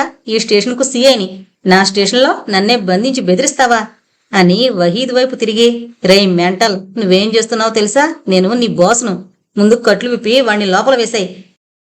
పోలీస్ పొగరు అరువు తెచ్చుకుని అరిచాడు. వహీద్ స్టిఫ్గా సెల్యూట్ చేసి సారీ సార్ అన్నాడు. లాభం లేదు దుర్జన్, నువ్వు నిజం చెప్పకపోతే నీ స్టేషన్లో నీ పోలీసు బెల్ట్తోనే నిన్ను టార్చర్ చేయవలసి వస్తుంది అంటూ కొగ్గానికి వేలాడదీస్తున్న దుర్జన్ కాకీ ప్యాంటుకున్న తోలు బెల్ట్ బయటకు తీశాడు. డ్రాయర్ బనియంతో ఉన్నాడు దుర్జన్ కుమార్. నన్ను టార్చర్ చేస్తావా? ఎంత ధైర్యం అన్నాడు దుర్జన్. టార్చర్ చేయడానికి ఒక చెయ్యి చాలు మిస్టర్. అయినా అన్యాయంగా అమాయకులకు 3rd డిగ్రీ రుచి చూపించడంలో నువ్వు నెంబర్ 1 అట కదా. నీ మీద ఇప్పటికే బోల్డ్ కేసులు, కంప్లైంట్స్ ఉన్నాయి. ముఖ్యంగా చంద్రప్రభను రేప్ చేసిన కేసు, చంద్రలేఖ మీద అత్యాచారం చేయబోయిన కేసు, ఆ కుటుంబానికి పిచ్చుందని ప్రచారం చేసి డాక్టర్కే లంచం ఇచ్చి రిపోర్టు తారుమారు చేయించిన కేసు చెబుతూ బెల్ట్ను గాల్లోకి లేపాడు. నా ఒంటి మీద బెల్ట్ పడితే మా హయ్యర్ అఫీషియల్స్కు కంప్లైంట్ చేస్తాను. నేనెవరో తెలుసా? కోపంగా అన్నాడు. అతనెవరో తెలుసా అన్న మాటలు వినిపించాయి. స్టేషన్లోకి ఎంటర్ అయ్యాడు డీసీపీ అవినాష్. సార్, ఏదో చెప్పబోయాడు సిఐ దుర్జన్ కుమార్. సమీర్, సిబిఐ ఈ కేసు పరిశోధిస్తున్న స్పెషల్ ఆఫీసర్. అవసరమైతే ఎన్కౌంటర్ చేయడానికి కూడా అతనికి ప్రత్యేక అధికారం ఇవ్వబడింది చెప్పాడు డీసీపీ అవినాష్. సిఐ మొహంలో రక్తపు చుక్క లేదు. నీకు వేరే చాయిస్ లేదు. నాకు టైం వేస్ట్ చేయడం అసలు ఇష్టం ఉండదు అని డీసీపీ పిస్టల్ వంక చూశాడు. తన పోలీస్ జీవితంలో మొదటిసారిగా భయం వేసింది సిఐ దుర్జన్ కుమార్కు. ఎందరినో బెదిరించి 3rd డిగ్రీ అంటే వణికిపోయేలా చేసిన అతనికి మొదటిసారి వణుకు పుట్టింది. చాలా కూల్గా మాట్లాడుతూనే తనేం చేస్తాడో అది చెబుతున్నాడు. ఓకే మిస్టర్ దుర్జన్ కుమార్, నువ్వెలాగో నిజం చెప్పేలా లేవు. నేను టార్చర్ చేయలేను. ఎంతైనా నువ్వు పోలీస్ వాడివే కదా. ఓకే, వెళ్ళు. నిన్నెలా డీల్ చెయ్యాలో అలాగే చేస్తాను అంటూ వహీద్ వైపు తిరిగి, వహీద్, అతన్ని వదిలిపెట్టు అన్నట్టు చంద్రప్రభకు పిచ్చి కదూ, అలాని డాక్టర్ కూడా సర్టిఫికెట్ ఇచ్చాడు కదూ అన్నట్టు ఆ డాక్టర్ ఎక్కడ వహీద్ అని అడిగాడు. వహీద్ బయటకు వెళ్లి 2 నిమిషాల్లో ఆ డాక్టర్తో వచ్చాడు. డాక్టర్ అవతారం చూసి షాక్ అయ్యాడు. అతని శరీరం అంతా రక్తమయం, నడవలేకపోతున్నాడు. అఫ్కోర్స్ చంద్రప్రభకు పిచ్చి లేదని నీ ప్రోద్బలం వల్లే, నువ్విచ్చిన డబ్బుల వల్లే నీకు భయపడి నేను డబ్బులు కాసిపడి అలా సర్టిఫికెట్ ఇచ్చానని చెప్పాడు. అఫ్కోర్స్ లిఖితపూర్వక వాంగ్మూలం కూడా ఇచ్చాడు అంటూ తన ప్యాంటు జేబులో నుంచి ఓ కాగితం తీసి చూపించాడు. అయినా నాకెందుకో ఈ వాంగ్మూలాన్ని చించేయాలనిపిస్తోంది. ఎందుకంటా వహీద్? వహీద్ వైపు చూసి అడిగాడు. ఎందుకంటే ఏం చెప్పాలి సాబ్, డాక్టర్ సాబ్కు, మా సిఐ సాబ్కు శిక్ష పడాలంటే కోర్టులో చాలా టైం తీసుకుంటుంది. ఈలోగా బెయిల్ వస్తుంది. సింపుల్గా సిఐ సాబ్ను, డాక్టర్ సాబ్ను షూట్ చేస్తే అని ఆగి సిఐ దుర్జన్ కుమార్ వంక, సమీర్ వంక చూశాడు. చెప్పు వహీద్, మన సిఐ కూడా అర్థం కావాలి కదా. అయినా ఇలాంటివి మీ సిఐ సాబ్ ఎన్ని చూడలేదు అన్నాడు సమీర్. అంటే ఇప్పుడు చంద్రప్రభ మేడంను పిలిచి ఆవిడ చేతికి రివాల్వర్ ఇచ్చి వీళ్ళిద్దరినీ షూట్ చేయమని చెబుతారు, అంతే కదా సాబ్ అన్నాడు వహీద్. అప్పుడు నేరం చంద్రప్రభ మీదకి వెళుతుంది కదా వహీద్ అన్నాడు సమీర్. చంద్రప్రభ మేడం పిచ్చిది కదా సాబ్, డాక్టర్ సిఏ సాబ్ కూడా చెప్పారు. పైగా సిఏ సాబ్ రివాల్వర్తోనే మేడం చంపుతుంది. పిచ్చివాళ్లు చంపితే కేసు ఉండదు కదా సార్ వహీద్ అన్నాడు. వెరీ గుడ్ వహీద్, బాగా క్యాచ్ చేసావు. మరింకేంటి, వెళ్ళి చంద్రప్రభ మేడంను తీసుకురా అన్నాడు. ఇదంతా డీసీపీ అవినాష్ ముందే జరుగుతోంది. సిఏ దుర్జన్ కుమార్ వెన్నులో చలి మొదలైంది. చాలా ప్లాన్డ్గా చేస్తున్నారు. తాను చావడం ఖాయం, ఒకటే మార్గం, అప్రూవర్గా మారడం. బ్రతుకుంటే మళ్లీ లూప్ లైన్లోకి రావచ్చు. అతను పశ్చాత్తాపంతో కాదు, విధిలేని పరిస్థితుల్లో ఒప్పుకోవడానికి సిద్ధమవుతున్నాడు. అతని మొహంలో కదలికలు సమీర్కి అర్థమవుతున్నాయి. నువ్వు ల్యాప్టాప్ను ముక్కలు చేశావని తెలుసు మిస్టర్ దుర్జన్ కుమార్. చంద్రప్రభ ఇంట్లో 3వ నెంబర్ కెమెరా ఉన్న చంద్రకళ గదిలోకి వెళ్ళావు. నిన్ను పోల్చుకోలేదు అన్నది నిజం. నిన్ను గుర్తుపట్టేలోగా నన్ను డైవర్ట్ చేయడానికి మరో డ్రామా ఆడావు. భార్గవిని బెదిరించడానికి ప్లాన్ చేశావు. భార్గవిని బెదిరించింది నువ్వు కాదని అర్థమైంది. ఎందుకంటే నువ్వు ఆ అమ్మాయి ఒంటరిగా కనిపిస్తే విడిచిపెట్టే మనిషివి కాదు.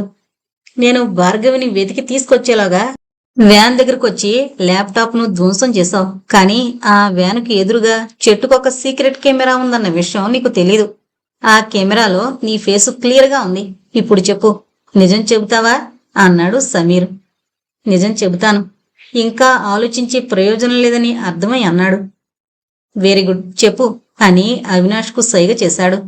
ఆ గదిలో అతను చెప్పే మాటలు వీడియోలో రికార్డ్ అవుతున్నాయి. సిఏ దుర్జన్ కుమార్ ఎట్టకేలకు నోరు విప్పాడు. తాను నోరు విప్పకపోతే తన నోరు శాశ్వతంగా మూతపడుతుందన్న భయం అతనిలో మొదలైంది. ఎప్పుడైతే భయం మనిషిలో మొదలవుతుందో అప్పుడే మనిషిలో మార్పు మొదలవుతుంది. ఆ మార్పు ఎలాంటిదైనా కావచ్చు. ముందు డబ్బు కావాలనుకున్నాడు. డబ్బు కావాలా, నిజాయితీగా డ్యూటీ చేయడం కావాలా అన్న ప్రశ్నకు డబ్బే ముఖ్యం అనుకున్నాడు. నిజాయితీని అమ్ముకున్నాడు. ఈ ప్రపంచంలో ఎక్కువ శాతం చేసే పని అతను చేశాడు. కానీ ఇప్పుడు ప్రాణం కావాలా పోవాలా అనే ప్రశ్న వచ్చేసరికి నిజం బయటకొచ్చింది. ప్రాణభయం వెంటాడింది. నన్ను ఈ రొంపులోకి దింపించి నాకు డబ్బు ఆశ చూపించింది అంటూ ఆగాడు. డీసీపీ అవినాష్ కూడా ఆ వ్యక్తి ఎవరో తెలుసుకోవాలనుంది. ఎన్నాళ్ళు పెండింగ్లో ఉన్న కేసు ముడి విడిపోబోతోంది. ఒక క్షణం గాఢంగా నిశ్వసించి చెప్పాడు. ఎస్పీ వర్మ, శివప్రసాద్ వర్మ, చంద్రకళ తోడబుట్టిన అన్నయ్య. ఒక్క క్షణం అలాగే ఉండిపోయింది భార్గవి. ఆమె ఊహకు కూడా అందని విషయం. తండ్రిలా చూసుకోవాల్సిన మేనమామ చెల్లెల్ని చంపాలని అనుకోవడం, మేనకోడల్ని రేప్ చేయించి పిచ్చిదానిలా ముద్ర వేయడం. నాకు క్లుప్తంగా చెప్పడం కాదు, మొదటి నుంచి ఏం జరిగిందో నాకు తెలియాలి, వివరంగా చెప్పు అన్నాడు సమీర్. సిఏ దుర్జన్ కుమార్ చెప్పడం మొదలు పెట్టాడు. ఆ పోలీస్ స్టేషన్ ఒక చీకటి నిజం తాలూకా వికృత రూపం చూస్తోంది. కొన్ని నెలల క్రితం ఢిల్లీ నుంచి శివప్రసాద్ వర్మ నా దగ్గరికి వచ్చాడు. తన చెల్లెలి ఫోటో, చెల్లెలి కూతుళ్ల ఫొటోస్ నాకు ఇచ్చాడు. వీళ్ళు నా పోలీస్ స్టేషన్ పరిధిలో ఉన్నారని, వారిని వెతికి పట్టుకోమని చెప్పాడు. 50,000 కూడా ఇచ్చాడు. ఒక పోలీస్ ఆఫీసర్గా నాకు వాళ్ళ ఆచూకీ కనిపెట్టడం పెద్ద కష్టం కాలేదు. వాళ్ళు ఎక్కడున్నారో చెప్పాను. అక్కడి నుంచి శివప్రసాద్ వర్మ చెప్పినట్టు చేయసాగాను. నేను చేసే ప్రతి పనికి అతను డబ్బిస్తూ వచ్చాడు ఆగాడు దుర్జన్ కుమార్. అంటే ఎలాంటి పనులు అడిగాడు సమీర్. శివప్రసాద్ వర్మ నాన్నగారికి ఒక నిధి ఉంది. ఆ నిధి స్వంతం కావాలంటే ఆ నిధి వారసులను బలివ్వాలి. తమకు తాముగా ఆ బలికి సిద్ధం కావాలి. ఆ నిధికి వారసులు శివప్రసాద్ వర్మ, చంద్రకళ. ఈ ఇద్దరిలో బలికి సిద్ధమయ్యేదెవరు? తన చెల్లెల్ని బలివ్వాలని నిర్ణయించుకున్నాడు. తనకు తానుగా బలికి ఆమె సిద్ధం కాదు. అందుకే అతను ఒక ప్లాన్ సిద్ధం చేశాడు. చంద్రకళకి నమ్మకాలు ఎక్కువ, భయాలు ఎక్కువ. ఆ భయాలను ఆసరా చేసుకుని ఆమె భర్తకు ఆస్తిలో నష్టం వచ్చినట్టు నమ్మించాడు. చంద్రప్రభ ప్రమాదవశాత్తు కింద పడ్డట్టు నమ్మించాడు. చంద్రకళ భర్తను కిడ్నాప్ చేసి అతను నిధి కోసం వెళ్ళినట్టు, ఆ ప్రయత్నంలో చనిపోయినట్టు వార్తను సృష్టించాడు.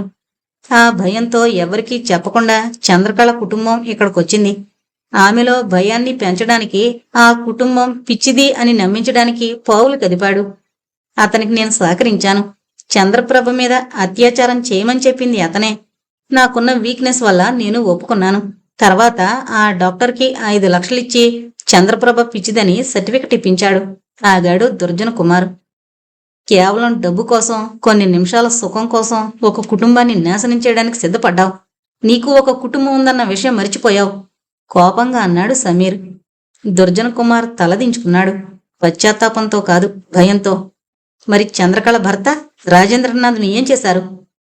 అతని కుటుంబాన్ని చంపేస్తామని బెదిరించారు. శివప్రసాద్ వర్మ చెప్పినట్టు చేయకపోతే ఎక్కడ తన కుటుంబాన్ని చంపేస్తారేమో అనే భయంతో అతను చెప్పినట్టు చేస్తూ వచ్చాడు. ఒక ఆత్మలా నటిస్తూ భార్యను నమ్మించాడు. చంద్రలేఖ తెలివైన అమ్మాయి కాబట్టి ఆమెకు కనిపించకుండా జాగ్రత్త పడ్డాడు. చంద్రలేఖ పోలీస్ స్టేషన్కి వచ్చినప్పుడు ఆమెను కూడా చంద్రప్రభలా రేప్ చేయమని చెప్పింది శివప్రసాద్ వర్మే. ఆ తర్వాత ఆమెను కూడా పిచ్చిదానిలా మార్చాలని ప్రయత్నం. అయితే చంద్రలేఖ నా విషయంలో స్మార్ట్గా ప్రవర్తించింది. నన్ను చంపడానికే డార్క్ అవెన్యూకు తీసుకెళ్ళిందని తర్వాత తెలిసింది. మరి ఆత్మలు, అర్ధరాత్రి శబ్దాలు ఇవన్నీ ఏంటి? అది మీ పనేనా? సమీర్ సూటిగా అడిగాడు. కాదు, అవి నిజమే. అది జంగానియాలోని మాంత్రికుడు తీస్మార్ పని. ఒక్కసారిగా అక్కడున్న అందరూ ఉలిక్కి పడ్డారు. భార్గవి ఒళ్ళు గగురు పొడిచింది ఆ పేరు వినగానే. ఒక్క క్షణం నమ్మశక్యం కాని నిజం ఒక శకలంలా సమీర్ని తాకింది. నువ్వేమంటున్నావు? రెట్టించి అడిగాడు దుర్జన కుమార్ని. నిజమే చెబుతున్నాను. శివప్రసాద్ వర్మ జంగానియాకు వెళ్ళిందందుకే. జంగానియాలో మాంత్రిక తెగుంది. తీస్మారనే 99 ఏళ్ల వృద్ధ మాంత్రికుడు శివప్రసాద్ వర్మకు మాటిచ్చాడు. ఆ నిధిని శివప్రసాద్ వర్మకు వచ్చేలా చేస్తానని. ఈ కాలంలో కూడా ఇంత మూర్ఖంగా నమ్ముతున్నారా? తనలో తనే గొణుక్కున్నాడు సమీర్.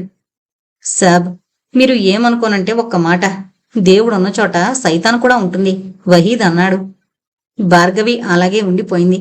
ఏ జ్ఞాపకాలు తనను భయపెట్టాయో అవే జ్ఞాపకాలు తిరిగి ముందుకొస్తున్నాయి. అంటే డార్క్ అవెన్యూలో ఆత్మలుండడం నిజమేనా? సమీర్ అడిగాడు. నిజమే, నేను చూశాను. చంద్రప్రభను కలవడానికి వెళ్ళినప్పుడు నీడలు కనిపించాయి. అంతేకాదు, ఒక్కోసారి ఆ ఇంట్లో వింత వింత శబ్దాలు కూడా వినిపిస్తాయి దుర్జన కుమార్ చెప్పాడు. ఈరోజు అర్ధరాత్రే చంద్రకళ కుటుంబాన్ని జంగానియాకు తీసుకువెళ్తున్నాడు. ఈ పనిని రాజేంద్రనాథ్ ద్వారా చేయిస్తున్నాడు శివప్రసాద్ వర్మ చెప్పాడు దుర్జన్ కుమార్. ఇప్పుడు రాజేంద్రనాథ్ ఎక్కడున్నారు? సమీర్ అడిగాడు. నాకు తెలీదు అని భయంగా సమీర్ వైపు చూసి నిజంగా నాకు తెలీదు అన్నాడు. శివప్రసాద్ వర్మ ఇప్పుడు ఎక్కడున్నాడు? నిజంగా నాకు తెలీదు, కానీ ఒక్కటి తెలుసు. నేను తన రహస్యాలు బయటపెట్టిన మరుక్షణం చచ్చిపోతాను. దుర్జన్ కుమార్ కళ్ళల్లో భయం కనిపించింది. అంత ఖచ్చితంగా ఎలా చెప్పగలుగుతున్నావు? నువ్వున్నది మా కస్టడీలో సమీర్ అన్నాడు. క్షుద్రశక్తిని ఏ కస్టడీ ఏమీ చేయలేదు. అయినా మీకు నిజం ఎందుకు చెప్పానంటే నేను నిజం చెప్పకపోతే మీరు చంపేస్తారు. ఇప్పుడే ఆ విషయం నాకు తెలుసు.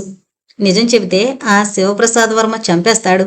ఆయుధంతో కాదు, చేతబడితో. ఒక్కో అక్షరాన్ని నొక్కి పలుకుతూ అన్నాడు. ఎందుకంటే నా గొంతు దగ్గర చిన్న ఘాటు పెట్టి రక్తాన్ని తీసుకున్నాడు శివప్రసాద్ వర్మ. చనిపోయే ముందు అప్రూవర్గా మారితే ఆ సానుభూతితో నా కుటుంబాన్ని ఆదుకుంటారని.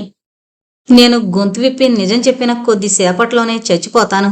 చివరి అక్షరం పూర్తిగా గొంతులో నుంచి రాకముందే దుర్జన కుమార్ గొంతు దగ్గర ఎవరో గొంతు నులుముతున్నట్టు వాతలు తేలుతూ గొంతు బిగుసుకుంటోంది. కొద్ది క్షణాల్లోనే రక్తం గొంతులో నుంచి వచ్చింది. తల పక్కకు వాల్చేశాడు. అంతా క్షణాల వ్యవధిలోనే. సమీర్ షాకులో నుంచి కోలుకోలేదు. భార్గవి ఇంకా షాక్లోనే ఉంది.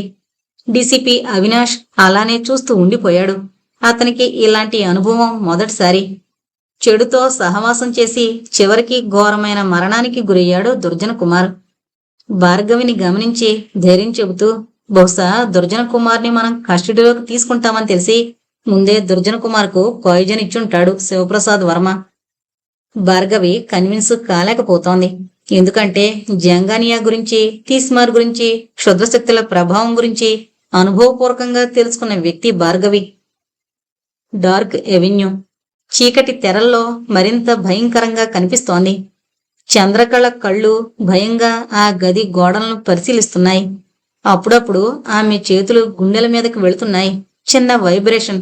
వెంటనే ఆ గదిలో ఉన్న అటాచ్డ్ బాత్రూంలోకి వెళ్ళింది. తలుపు వేసుకుంది. బ్లౌజులో నుంచి చిన్న పాతకాలం నాటి మొబైల్ తీసింది. మెల్లిగా హలో అంది. నేను చంద్ర. నేను మన ఇంటికి రావడానికి కొన్ని శక్తులు అడ్డుపడుతున్నాయి. నువ్వు మన పిల్లల్ని తీసుకుని వెంటనే వచ్చాయి. మనం మన శరీరాలకు విముక్తి కలిగించే చోటుకు వెళుతున్నాం. నేను నీకు చేసే ఆఖరి ఫోన్ కాల్.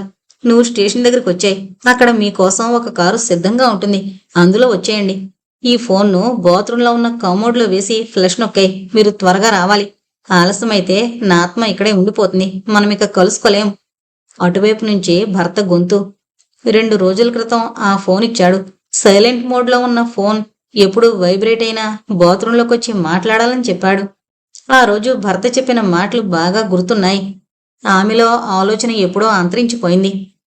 ఒక భయం మనల్ని ఎప్పుడు వచ్చి చేరుతుందో అప్పుడే బలహీనత భయంగా మారుతుంది. ఆలోచన అనాలోచితం అవుతుంది. పూనకం, మాస్ హిస్టీరియా ఇలాంటివే. అదే సమయంలో వహీద్ తన బైక్ను డార్క్ ఎవెన్యూ ముందు ఆపాడు. అతని మనసులో ఆందోళన, భయం. దానికి కారణం అతనిలోని మానవత్వం. మనిషిని ఆపద నుంచి కాపాడాలి అనుకునే స్వచ్ఛమైన మనిషిలోని మంచితత్వం. ఆ క్షణం అతనికి భయం వేయలేదు. అతని కళ్ళ ముందు చంద్రలేఖ కుటుంబం కనిపిస్తోంది. ఆ కుటుంబాన్ని కాపాడాలి. అందుకే ఎప్పుడైతే దుర్జన కుమార్ తీస్మార్ గురించి చెప్పాడో, ఎప్పుడైతే దుర్జన కుమార్ చనిపోయాడో అప్పుడే ఒక నిర్ణయానికి వచ్చాడు. తను ఏం చేయగలడు? తను చేయగలిగింది ఒకటే. డార్క్ ఎవెన్యూ తలుపు తట్టాడు. ఆ సమయంలో చంద్రప్రభ ఓ మూలకు భయంగా ఒదిగి పడుకునుంది. చంద్రకళ బాత్రూంలో ఉంది. చంద్రలేఖ చిన్నపాటి అనుమానంతో తలుపు సగం తెరిచింది. వహీద్ కనిపించాడు. వెంటనే వెనక్కి తిరిగి చూసి బయటకొచ్చి తలుపు వేసి, భయ్యా నువ్వా? ఎంత రాత్రి వేళ? వహీద్ మీద మంచి అభిప్రాయం ఉంది. ఆ రోజు దుర్జన కుమార్ నుంచి ఒక విధంగా తనను రక్షించాడు. సమయం లేదు బెహంజీ. మీ నాన్న బతికే ఉన్నాడు. సంతోషమైన వార్తే. కానీ మీ కుటుంబం ప్రమాదంలో ఉంది. అదేంటి ఇప్పుడు వివరంగా చెప్పలేను. ఈ భయ్యా మీద నమ్మకం ఉంటే అంటూ తన చేతుకున్న తాయెత్తు తీసి చంద్రలేఖ చేతికిస్తూ, దీన్ని కట్టుకో. ఎటువంటి పరిస్థితుల్లోనూ దీన్ని తీయద్దు చెప్పాడు. కాని భయ్యా ఏదో అనబోయింది చంద్రలేఖ. బెహంజీ, రాఖీ పండక్కి సోదరుడికి రాఖీ కడుతుంది చెల్లెలు. సోదరుడు బావుండాలని, ఈ బాయ్ ఈ సోదరి కుటుంబం బావుండాలని కడుతున్నాడనుకో. తప్పుంటే మాఫ్ కీజియే అన్నాడు. చప్పున వహీద్ చేతిని తీసుకుని కళ్ళకద్దుకుని, నువ్వు దేవుడిచ్చిన అన్నయ్యవు అంది మనస్ఫూర్తిగా ఆ తాయెత్తు తీసుకుంటూ. Thank you. నేను వెళతాను. ఈ తాయెత్తు విషయం ఎవరికీ చెప్పకు. మిమ్మల్ని కాపాడడానికి సమీర్ సార్, భార్గవి మేడం వస్తున్నారు అంటూ మాట్లాడకుండా బైకు స్టార్ట్ చేసి వెనక్కి తిరిగి చూడకుండా వెళ్ళిపోయాడు. దానికి కారణం ఉంది. తను ఎప్పుడైతే చంద్రలేఖకు తాయెత్తు ఇవ్వాలనుకున్నాడో అప్పటినుంచి తనను ఎవరో వెంబడిస్తున్నట్టు అనిపించింది. అందుకే అల్లాను ప్రార్థించి చంద్రలేఖకు తాయితిచ్చి సరాసరి దర్గాకు బయలుదేరాడు. సమీర్, భార్గవి ఇద్దరూ పోలీస్ స్టేషన్ బయట నిలబడున్నారు. అంబులెన్స్ వచ్చింది. దుర్జన కుమార్ను పోస్ట్ మార్టం కోసం తీసుకువెళ్లారు. పోస్ట్ మార్టంలో ఏం తెలుస్తుంది? కొన్ని విషయాలు సైన్స్కు, లాజిక్కు అందకపోవచ్చు. సమీర్ తీవ్రంగా ఆలోచిస్తున్నాడు. తాను ఎన్నో కేసులు డీల్ చేశాడు. అవి నేరాలకు సంబంధించినవి. ఇవి అతీత శక్తులకు సంబంధించినవి. నమ్మశక్యం కాని విషయాలు. ఎక్కడో ఉన్న వ్యక్తిని హిప్నటిజం ద్వారా తనకు తానుగా ఆత్మహత్య చేసుకునేలా చేయొచ్చు. ఎదుటి వ్యక్తి బలహీనుడైతే ట్రాన్స్లోకి వెళ్లిపోయే అవకాశం ఉంది. ఒక్క క్షణం తల విదిల్చాడు. ఇప్పుడు ఆలోచించవలసింది ఈ విషయం కాదు. ఇప్పుడు ఏం చేద్దాం? అడిగింది భార్గవి. దుర్జన్ కుమార్ ఫోన్ను ట్రాప్ చేస్తే విషయం తెలుస్తుంది. మా డిపార్ట్మెంట్ అదే పనిలో ఉంది. సిగ్నల్స్ ఆధారంగా శివప్రసాద్ వర్మ ఎక్కడున్నాడో ట్రేస్ చేయొచ్చు. కాకపోతే ఒక్కోసారి నేరస్తులు మనకన్నా స్మార్ట్గా ఆలోచిస్తారు. టెక్నాలజీ పెరిగే కొద్దీ నేరాలు పెరుగుతున్నాయి. నేరాలను అదుపు చేసే టెక్నాలజీ నేరాలు చేయడానికి కూడా ఉపయోగపడుతోంది, చెప్పాడు సమీర్. సరిగ్గా అప్పుడే ఫోన్ వచ్చింది. మొబైల్ తీసి మాట్లాడాడు. అలాగా, ఓకే థ్యాంక్ యూ అన్నాడు ఫోన్ కట్ చేస్తూ. శివప్రసాద్ వర్మ ఎక్కడున్నాడో తెలిసిందా? అడిగింది భార్గవి. తెలిసింది. ఇప్పుడు మనం అక్కడికే వెళుతున్నాం చెప్పి పోలీస్ స్టేషన్ ముందున్న కారులో కూర్చున్నాడు. ఆ కారు డీసీపీ అవినాష్ అరేంజ్ చేశాడు. డ్రైవర్కు అడ్రస్ చెప్పాడు. కారు ముందుకు కదిలింది. వహీద్ వెళ్లగానే అటు ఇటు చూసి లోపలికి వెళ్ళింది. చంద్రప్రభ తనను గమనించలేదు. తల్లి అప్పుడే తన గదిలో నుంచి ఆదరాబాదరా బయటకొచ్చింది. వస్తూనే చంద్రలేఖతో అంది, మనం వెంటనే ఇక్కడి నుంచి బయలుదేరాలి. మనం నాన్నగారి దగ్గరికి వెళ్ళిపోదాం అంది. చంద్రలేఖ ఉలికిపోటుతో ఎక్కడికి అంది. తెలీదు, నాన్న స్టేషన్ దగ్గరికి రమ్మన్నాడు. అక్కడికి ఒక కారు వస్తుంది. కారులో మనం ఒక దగ్గరికి వెళ్ళాలి అంది. చంద్రలేఖకు అంతా అయోమయంగా ఉంది. మనం వెంటనే వెళ్ళాలి, పద అంది తొందర చేస్తూ. అది కాదు, ముందు నువ్వు స్థిమితపడు చెప్పింది చంద్రలేఖ. అసలు తల్లికి ఈ విషయం ఎవరు చెప్పారో అర్థం కాలేదు. నీకు ఈ విషయం ఎవరు చెప్పారు అడిగింది తల్లివైపు చూసి. మీ నాన్న ఫోన్లో చెప్పారు అంది తల్లి. ఫోన్ నీకెక్కడిది అనుమానంగా అడిగింది చంద్రలేఖ. నాన్న మొన్నిచ్చారు. ఏది ఆ ఫోన్ ఒకసారి ఇవ్వు అంది చంద్రలేఖ. కమోడ్లో వేసి ఫ్లష్ నొక్క అంది. చంద్రలేఖకు పిచ్చెక్కిపోతుంది. ముందు వెళదాం పద, ఆలస్యమైతే నాన్న ఆత్మ మనకు కనిపించదు చెప్పింది తల్లి. చనిపోయిన వ్యక్తి తిరిగి బ్రతికొస్తాడని శవాన్ని దాచిన వార్తలు గుర్తొచ్చాయి చంద్రలేఖకు.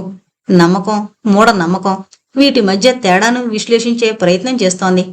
నువ్వొస్తావా, నేను అక్కయ్య వెళ్ళిపోవాలా అడిగింది తల్లి. చంద్రలేఖకు ఆలోచించుకునే వ్యవధి లేదు. కట్టుబట్టలతో బయలుదేరింది. వెళ్లే ముందు స్మార్ట్ ఫోన్లో GPS location route map on చేసింది. సమీర్కు షేర్ చేసింది. సరిగ్గా అరగంటలో స్టేషన్ దగ్గరికి ఒక నలుపు రంగు అంబాసిడర్ కార్ వచ్చింది. అందులో డ్రైవర్ తప్ప మరెవరూ లేరు. డ్రైవర్ ఫోన్ను చంద్రకళకిచ్చాడు.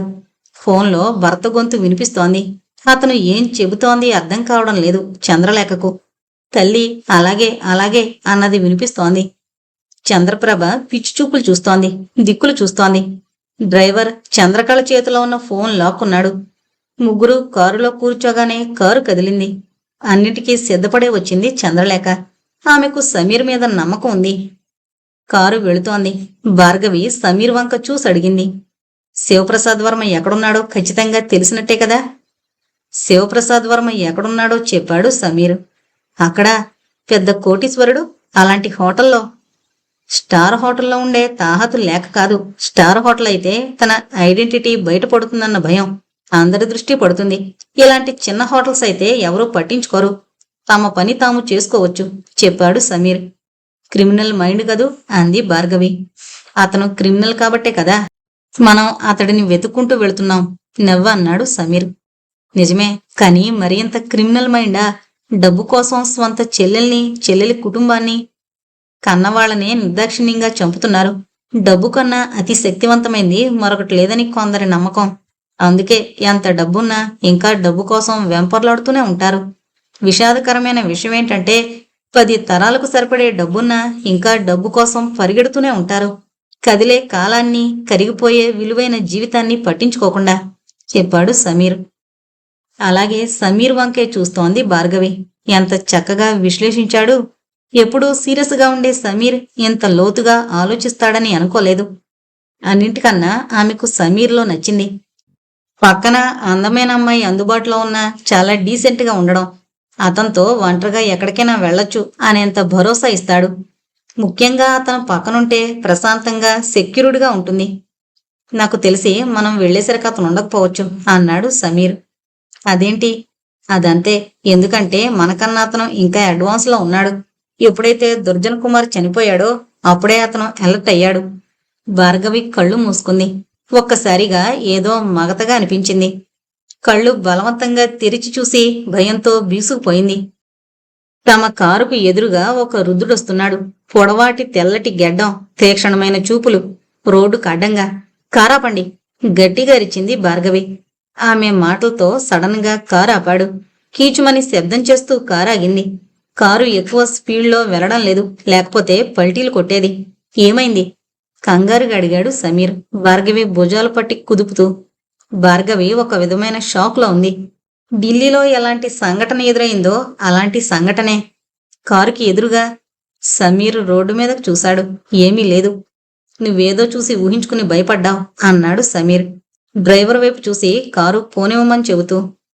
తాను చూసింది నిజమే అని సమీర్ను ఎలా నమ్మించాలో అర్థం కాలేదు. అది చాలా పురాతనమైన హోటల్. డొక్కు మంచం, పెద్ద శబ్దంతో తిరిగే ఫ్యాను, ఇనప కుర్చీలు, ప్లాస్టిక్ వాటర్ బాటిల్. ఒక కుర్చీలో రాజేంద్రనాథ్ కూర్చున్నాడు. అతని పక్కనే ఇంకొక అతను ఉన్నాడు. పంచె కట్టుకునున్నాడు. పంచె మినహా పైభాగంలో ఎలాంటి ఆచ్ఛాదన లేదు. నుదురు మధ్యలో పెద్ద కుంకుమ బొట్టు. ఇనప మంచం మధ్యలో నల్లటి వస్త్రం, దాని మధ్యలో నిమ్మకాయలు, కుంకుమ. పద్మాసనంలో కూర్చున్నాడు. కళ్ళు మూసుకున్నాడు. ధ్యానంలోకి వెళ్ళాడు.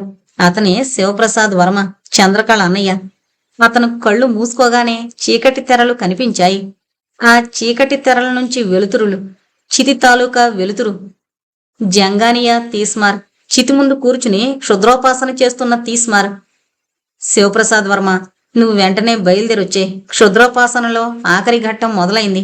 అర్ధరాత్రి 2 గంటలకు దుర్ముహూర్తం. క్షుద్రశక్తులు బలిని స్వీకరించే సమయం. చంద్రకళ ఆత్మార్పణతో క్షుద్రశక్తులు నిధిని నీకు స్వంతం చేస్తాయి. నువ్వు బయలుదేరరా. అతని గొంతులో ఆజ్ఞ వినిపిస్తోంది. ధ్యానంలో నుంచి బయటకొచ్చి కళ్ళు తెరిచాడు శివప్రసాద్ వర్మ. అతని కళ్ళు ఎర్రగా ఉన్నాయి. తన ఎదురుగా ఉన్న రాజేంద్రనాథ్ వైపు చూశాడు. ఎలా ఉన్నారు బావా? ఆ అడగడంలో ఒళ్ళు గగురు పొడిచే హెచ్చరిక వినిపిస్తోంది. శివప్రసాద్ వర్మ, నాకెన్నేళ్ళు ఈ శిక్ష? అన్నీ నువ్వు చెప్పినట్టే చేస్తున్నాను. అసలు నీకేం కావాలి? నా ఆస్తి మొత్తం తీసుకో. మీ నాన్న మీ చెల్లెలకిచ్చిన ఆస్తి తీసుకో. మమ్మల్ని వదిలే. నన్ను ఆత్మలా నటించమన్నావు. నా భార్య బిడ్డలను పిచ్చివాళ్లుగా ముద్ర వేయించావు. అయినా వాళ్ళు ప్రాణాలతో ఉంటే చాలనుకున్నాను. అందుకే ఈ విషయాన్ని ఎవరికీ చెప్పలేదు. ఇప్పటికైనా నన్ను నా కుటుంబాన్ని వదిలే. నీకు కనిపించినంత దూరం వెళ్ళిపోతాం అన్నాడు రాజేంద్రనాథ్. ఎక్కడికి వెళతావు పిచ్చి అమాయకపు బావా? నీ ఆస్తి, నా తండ్రి నా చెల్లెలకిచ్చిన ఆస్తి మొత్తం కలిపితే నిధిలో ఉన్న ఒక వజ్రం విలువ చెయ్యవు. నిధిలో ఉన్నది సంపద కాదే, కొన్ని శక్తులు. 8888 నిక్షిప్తపరిచిన తాళపత్ర గ్రంథాలున్నాయి. సరే బావా, నీకు నీ కుటుంబానికి విముక్తి కలిగిస్తాను. నాతో పాటు నీ కుటుంబాన్ని చూడ్డానికొచ్చేయ్ అంటూ టేబుల్ మీదున్న మొబైల్ తీసి ఎవరికో ఫోన్ చేశాడు. ఓకే 2 హెలికాప్టర్లు చెప్పి మొబైల్ ఆఫ్ చేసి, మనం ఈ హోటల్ గది ఖాళీ చేసి శాశ్వతంగా ఇక్కడి నుంచి వెళ్ళిపోతున్నాం చెప్పాడు డ్రెస్ చేసుకుంటూ. 10 నిమిషాల్లో అక్కడి నుంచి బయలుదేరారు. ఒక్క విషయం, రిసెప్షన్లో మనం రూము ఖాళీ చేస్తున్నట్టు చెప్పడం లేదు. నువ్వు నోరు జారక బావా, నీ కుటుంబం ప్రాణాలు గాల్లోకి ఎగిరిపోతాయి చెప్పాడు శివప్రసాద్ వర్మ. ఎందుకు అడిగాడు రాజేంద్రనాథ్. ఎందుకంటే మనం గది ఖాళీ చేశామంటే మన గురించి వేట మొదలవుతుంది. మనం ఇంకా ఇక్కడే ఉన్నామంటే మన కోసం ఇక్కడే కాపు కాస్తారు. ఈలోగా మనం హెలికాప్టర్లో జంగానియా వెళతాం. నీ భార్య బిడ్డలు కూడా అక్కడికే వస్తారు చెప్పి ఒక చిన్న బ్యాగును ఆ గదిలో నుంచి బయటకు విసిరేశాడు. ఆ గది వెనక భాగంలో చెత్తకుప్ప ఉంది. మనం వెళ్ళి ఆ బ్యాగు కలెక్ట్ చేసుకుందాం అన్నాడు. ఒక రోజు ముందే సామాను షిఫ్ట్ చేశాడు. ఆ గదిలో నుంచి బయటకొచ్చారు. రూముకు తాళం వేశారు. రూమ్లో నుంచి బయటకొచ్చే ముందు రాజేంద్రనాథ్ కావాలనే తన మొబైల్ ఫోన్ ఆ గదిలో మంచం మీద వదిలేసి వచ్చాడు. మొబైల్లో శివప్రసాద్ వర్మ మాట్లాడిన మాటలు రికార్డు చేశాడు. మేం మరో 2 గంటల్లో వస్తాం. మా కోసం ఎవరైనా వస్తే చెప్పండి చెప్పి రిసెప్షన్లో కీ ఇచ్చి బయటకు నడిచాడు శివప్రసాద్ వర్మ రాజేంద్రతో కలిసి. వీళ్లు వెళ్లిన 20 నిమిషాల తర్వాత ఆ హోటల్ ముందు కారులో నుంచి దిగారు సమీర్, భార్గవి. రిసెప్షన్లోకొచ్చి శివప్రసాద్ ఫోటో చూపించి అడిగాడు. కాసేపటి క్రితం వెళ్లారు. రావడానికి టైం పడుతుందట, వెయిట్ చేయమన్నారు చెప్పింది రిసెప్షనిస్టు. వెనక్కి తిరిగి వెళ్లబోయిన సమీర్ ఆగాడు. రిసెప్షనిస్టు వైపు చూసి ఏం చెప్పారు అని అడిగాడు. ఎవరైనా వాళ్ళ కోసం వస్తే వెయిట్ చేయమన్నారు సార్ చెప్పింది రిసెప్షనిస్టు. సమీర్ తన ఐడెంటిటీ చూపించాక మాకు ఆ గది చూపించండి, వెరీ అర్జెంట్ చెప్పాడు సమీర్. వాళ్ళు మళ్ళీ వస్తామని చెప్పారుగా అడిగింది భార్గవి. నా అంచనా నిజమైతే వాళ్ళు గది ఖాళీ చేసి వెళ్ళాలి చెప్పాడు వాళ్ళు ఉన్న రూమ్ వైపు వెళుతూ. అదేంటి అడిగింది భార్గవి. మనల్ని తప్పుదారి పట్టించడానికి, మనం వాళ్ళ కోసం ఇక్కడే వెయిట్ చేస్తామని అతడి ఉద్దేశం అంటూ ముందుకు కదిలాడు. శివప్రసాద్ వర్మ ఉన్న రూమ్ను ఓపెన్ చేశాడు హోటల్ మేనేజర్. అక్కడి వాతావరణం చూడగానే భార్గవిలో మళ్లీ భయం మొదలైంది. మంచం మధ్యలో క్షుద్రపూజ జరిగిన ఆనవాళ్లు. అంటే తనకు ఇందాక రోడ్డు మీద కనిపించిన దృశ్యానికి ఈ క్షుద్రపూజకు సంబంధం ఉందా? సార్, వాళ్ళు చెప్పా పెట్టకుండా రూమ్ ఖాళీ చేశారు సార్ అన్నాడు మేనేజర్.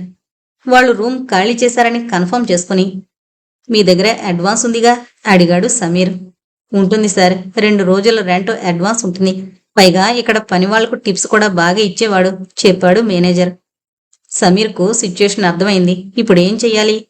బయటకు నడుస్తూ ఆలోచిస్తూ వెళ్లి కారులో కూర్చుని చంద్రలేఖకు ఫోన్ తీద్దామని మొబైల్ తీశాడు. స్విచ్ ఆఫ్లో ఉంది.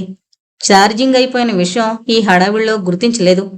వెంటనే ఛార్జర్ బ్యాంకు తీసి కనెక్ట్ చేసి ఫోన్ ఆన్ చేశాడు. ఫోను ఆన్ చేయగానే వాట్సాప్లో చంద్రలేఖ పంపిన మెసేజ్ జీపీఎస్ కనిపించింది. వెంటనే జీపీఎస్ చూస్తుండగా సడన్గా కట్ అయింది.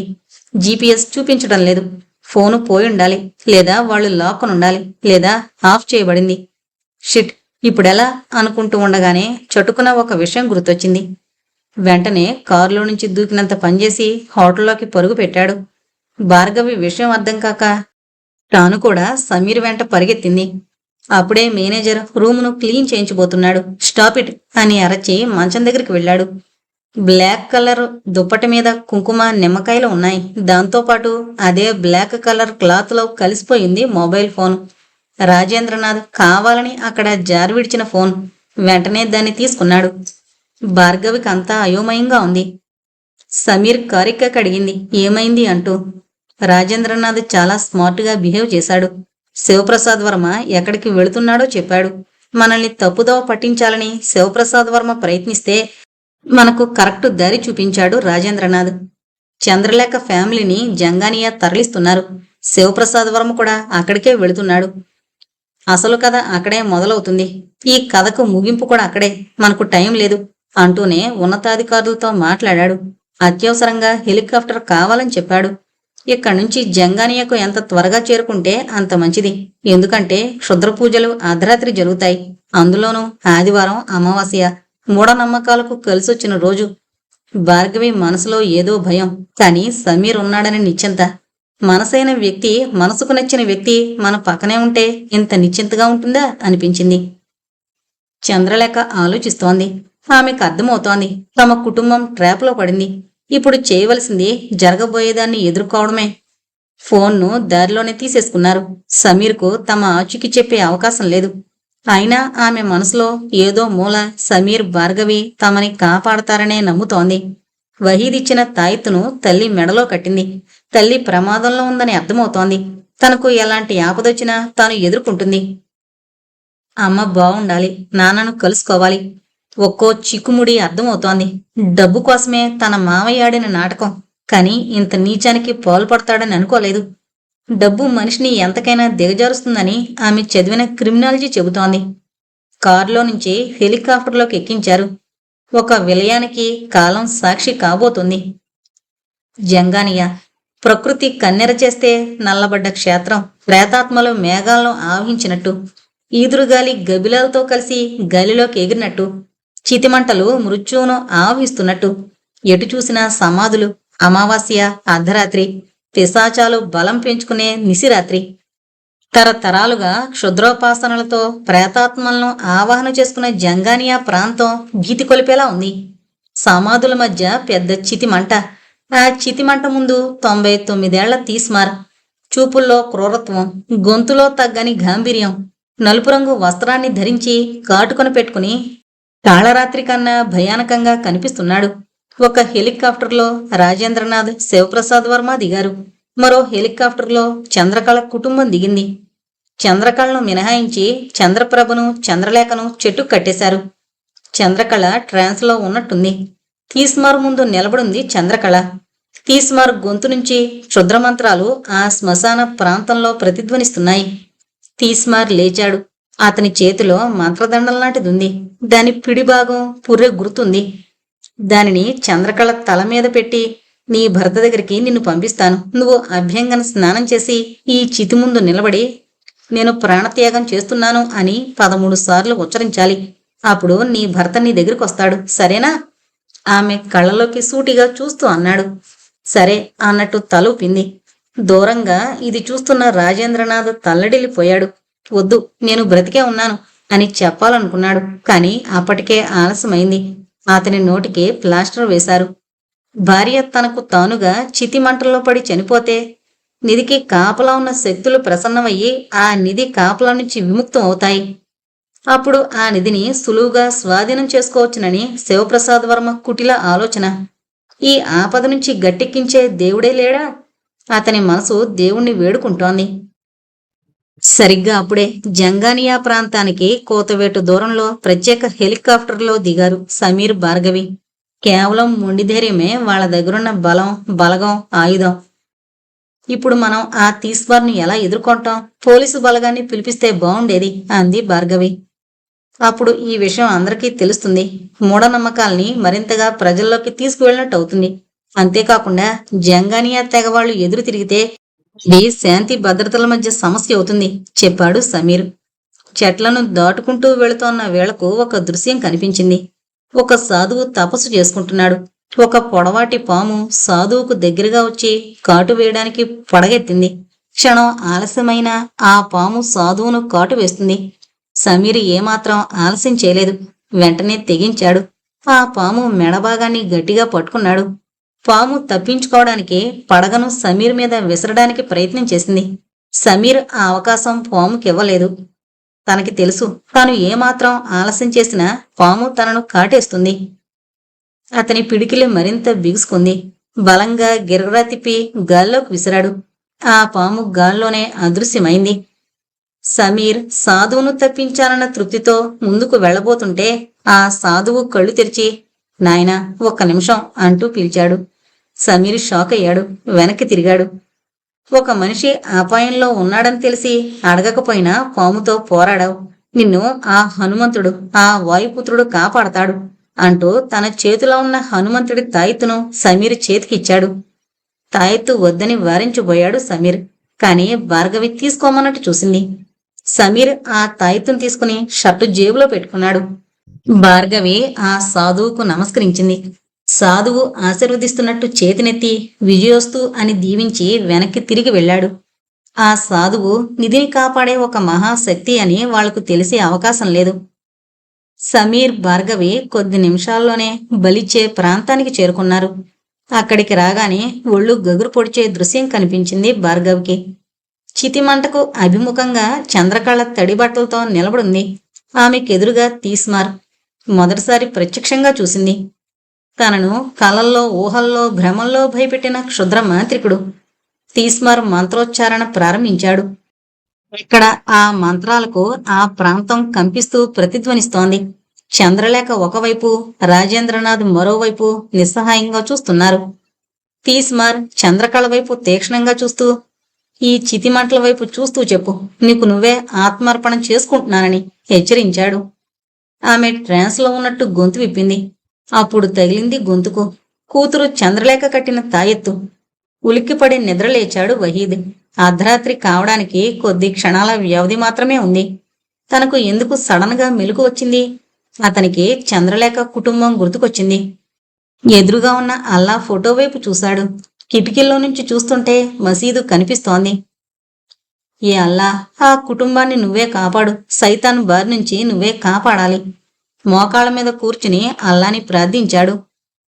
తాయితు ఎప్పుడైతే కంఠానికి తాకిందో చంద్రకళ స్వరంలో మార్పు వచ్చింది. నేను చావను, నేను ఆత్మార్పణ చేసుకోను అంది. తీస్మార్ విస్మయంగా కోపంగా చూశాడు. చంద్రకళ గొంతుల నుంచొచ్చే మాటలు వేరు, బయటకు వినిపించే మాటలు వేరు. అదంతా ఆ తాయిత్తు ప్రభావం అని అర్థమైంది. కోపంగా చంద్రకళ దగ్గరకొచ్చాడు. ఆమె గొంతు పట్టుకోబోయాడు. సమీర్ పులిలా లంఘించాడు. తీస్మార్ గొంతు పట్టుకున్నాడు. ఊహించని ఈ పరిణామానికి తీస్మార్ కోపంతో రెచ్చిపోయాడు. సమీర్ గుండెల మీద చేయి వేశాడు. సమీర్ జేబులో ఉన్న ఆంజనేయుడి తాయిత్తు తీస్మార్ చేతికి తగిలింది. పెద్ద సుడిగాలి. ఒక్కసారిగా సుడిగాలి తీస్మార్ని గాల్లోకి లేపి దూరంగా విసిరేసింది. అప్పటికాని సమీర్కు ఆ తాయెత్తు గొప్పతనం అర్థం కాలేదు. తీస్మార్ మరింత కోపోద్రిక్తుడయ్యాడు. తన మంత్రదండాన్ని చేతిలోకి తీసుకోబోయాడు.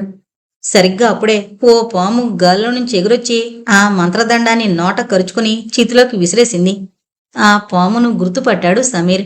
అలానే చూస్తుండిపోయాడు. అది అంతకుముందు గాలిలోకి అదృశ్యమైన సర్పం. ఎప్పుడైతే తీస్మార్ చేతిలో క్షుద్రశక్తులతో కూడిన మంత్రదండం చేతిలో పడి కాలిపోయిందో తీస్మార్ గొంతులో నుంచి రక్తం భళ్ళున బయటకొచ్చింది. ఒక్కసారిగా అక్కడి వాతావరణం మారిపోయింది. విచిత్రమైన కేకలు, భయంతో వెలువడే ఆర్తనాదాలు, గబ్బిలాల గుంపు ఆకాశంలోకి ఎగిరి మాయమైపోయింది. ఎన్నో క్షుద్ర ప్రయోగాలు చేసి క్షుద్రోపాసకుడిగా 99 ఏళ్లు బ్రతికిన తీస్మార్ ఒక్క క్షణంలో దిక్కులేని చావు చచ్చాడు. పెద్దగా గాలి వీచింది. చితిలో ఓ కాలుతున్న కట్టె పైకి ఎగిరింది. సరాసరి శివప్రసాద్ వర్మ నెత్తిన పడింది. కన్ను మూసి తెరిచేలోగా శివప్రసాద్ వర్మ మంటంలో తగలబడిపోయాడు. అత్యాశతో నిధిని స్వంతం చేసుకోవాలని రక్తం పంచుకు పుట్టిన చెల్లెల్ని బలివ్వబోయి తను చచ్చిపోయాడు. నిధికి, నిధి మీదున్న ఆశకు, స్వార్థానికి, నీచత్వానికి, క్రూరత్వానికి తగిన ప్రతిఫలం అనుభవించాడు. ఉపసంహారం: చంద్రప్రభను, చంద్రకళను హాస్పిటల్లో జాయిన్ చేశారు. భర్త బ్రతికున్నాడన్న నిజం తెలియడంతో చంద్రకళ త్వరలోనే కోలుకుంది. చంద్రప్రభ కొద్ది కొద్దిగా రికవరీ అవుతోంది. డార్క్ అవెన్యూను వృద్ధాశ్రమంగా మార్చి వృద్ధులకు వెలుగివ్వాలని నిర్ణయించుకున్నాడు రాజేంద్రనాథ్. డార్క్ అవెన్యూని కూలగొట్టారు. ఆ స్థానంలో వృద్ధాశ్రమం రూపుదిద్దుకుంటోంది. భార్గవి సమీర్ను పెళ్లి చేసుకుంది. చంద్రలేఖ తన కుటుంబంతో యుఎస్ వెళ్లిపోయింది. పావని వృద్ధాశ్రమం బాధ్యతలు స్వీకరించింది. ఇది జరిగిన కొన్ని నెలల తర్వాత జంగానియాకొచ్చాడు ఒక వ్యక్తి.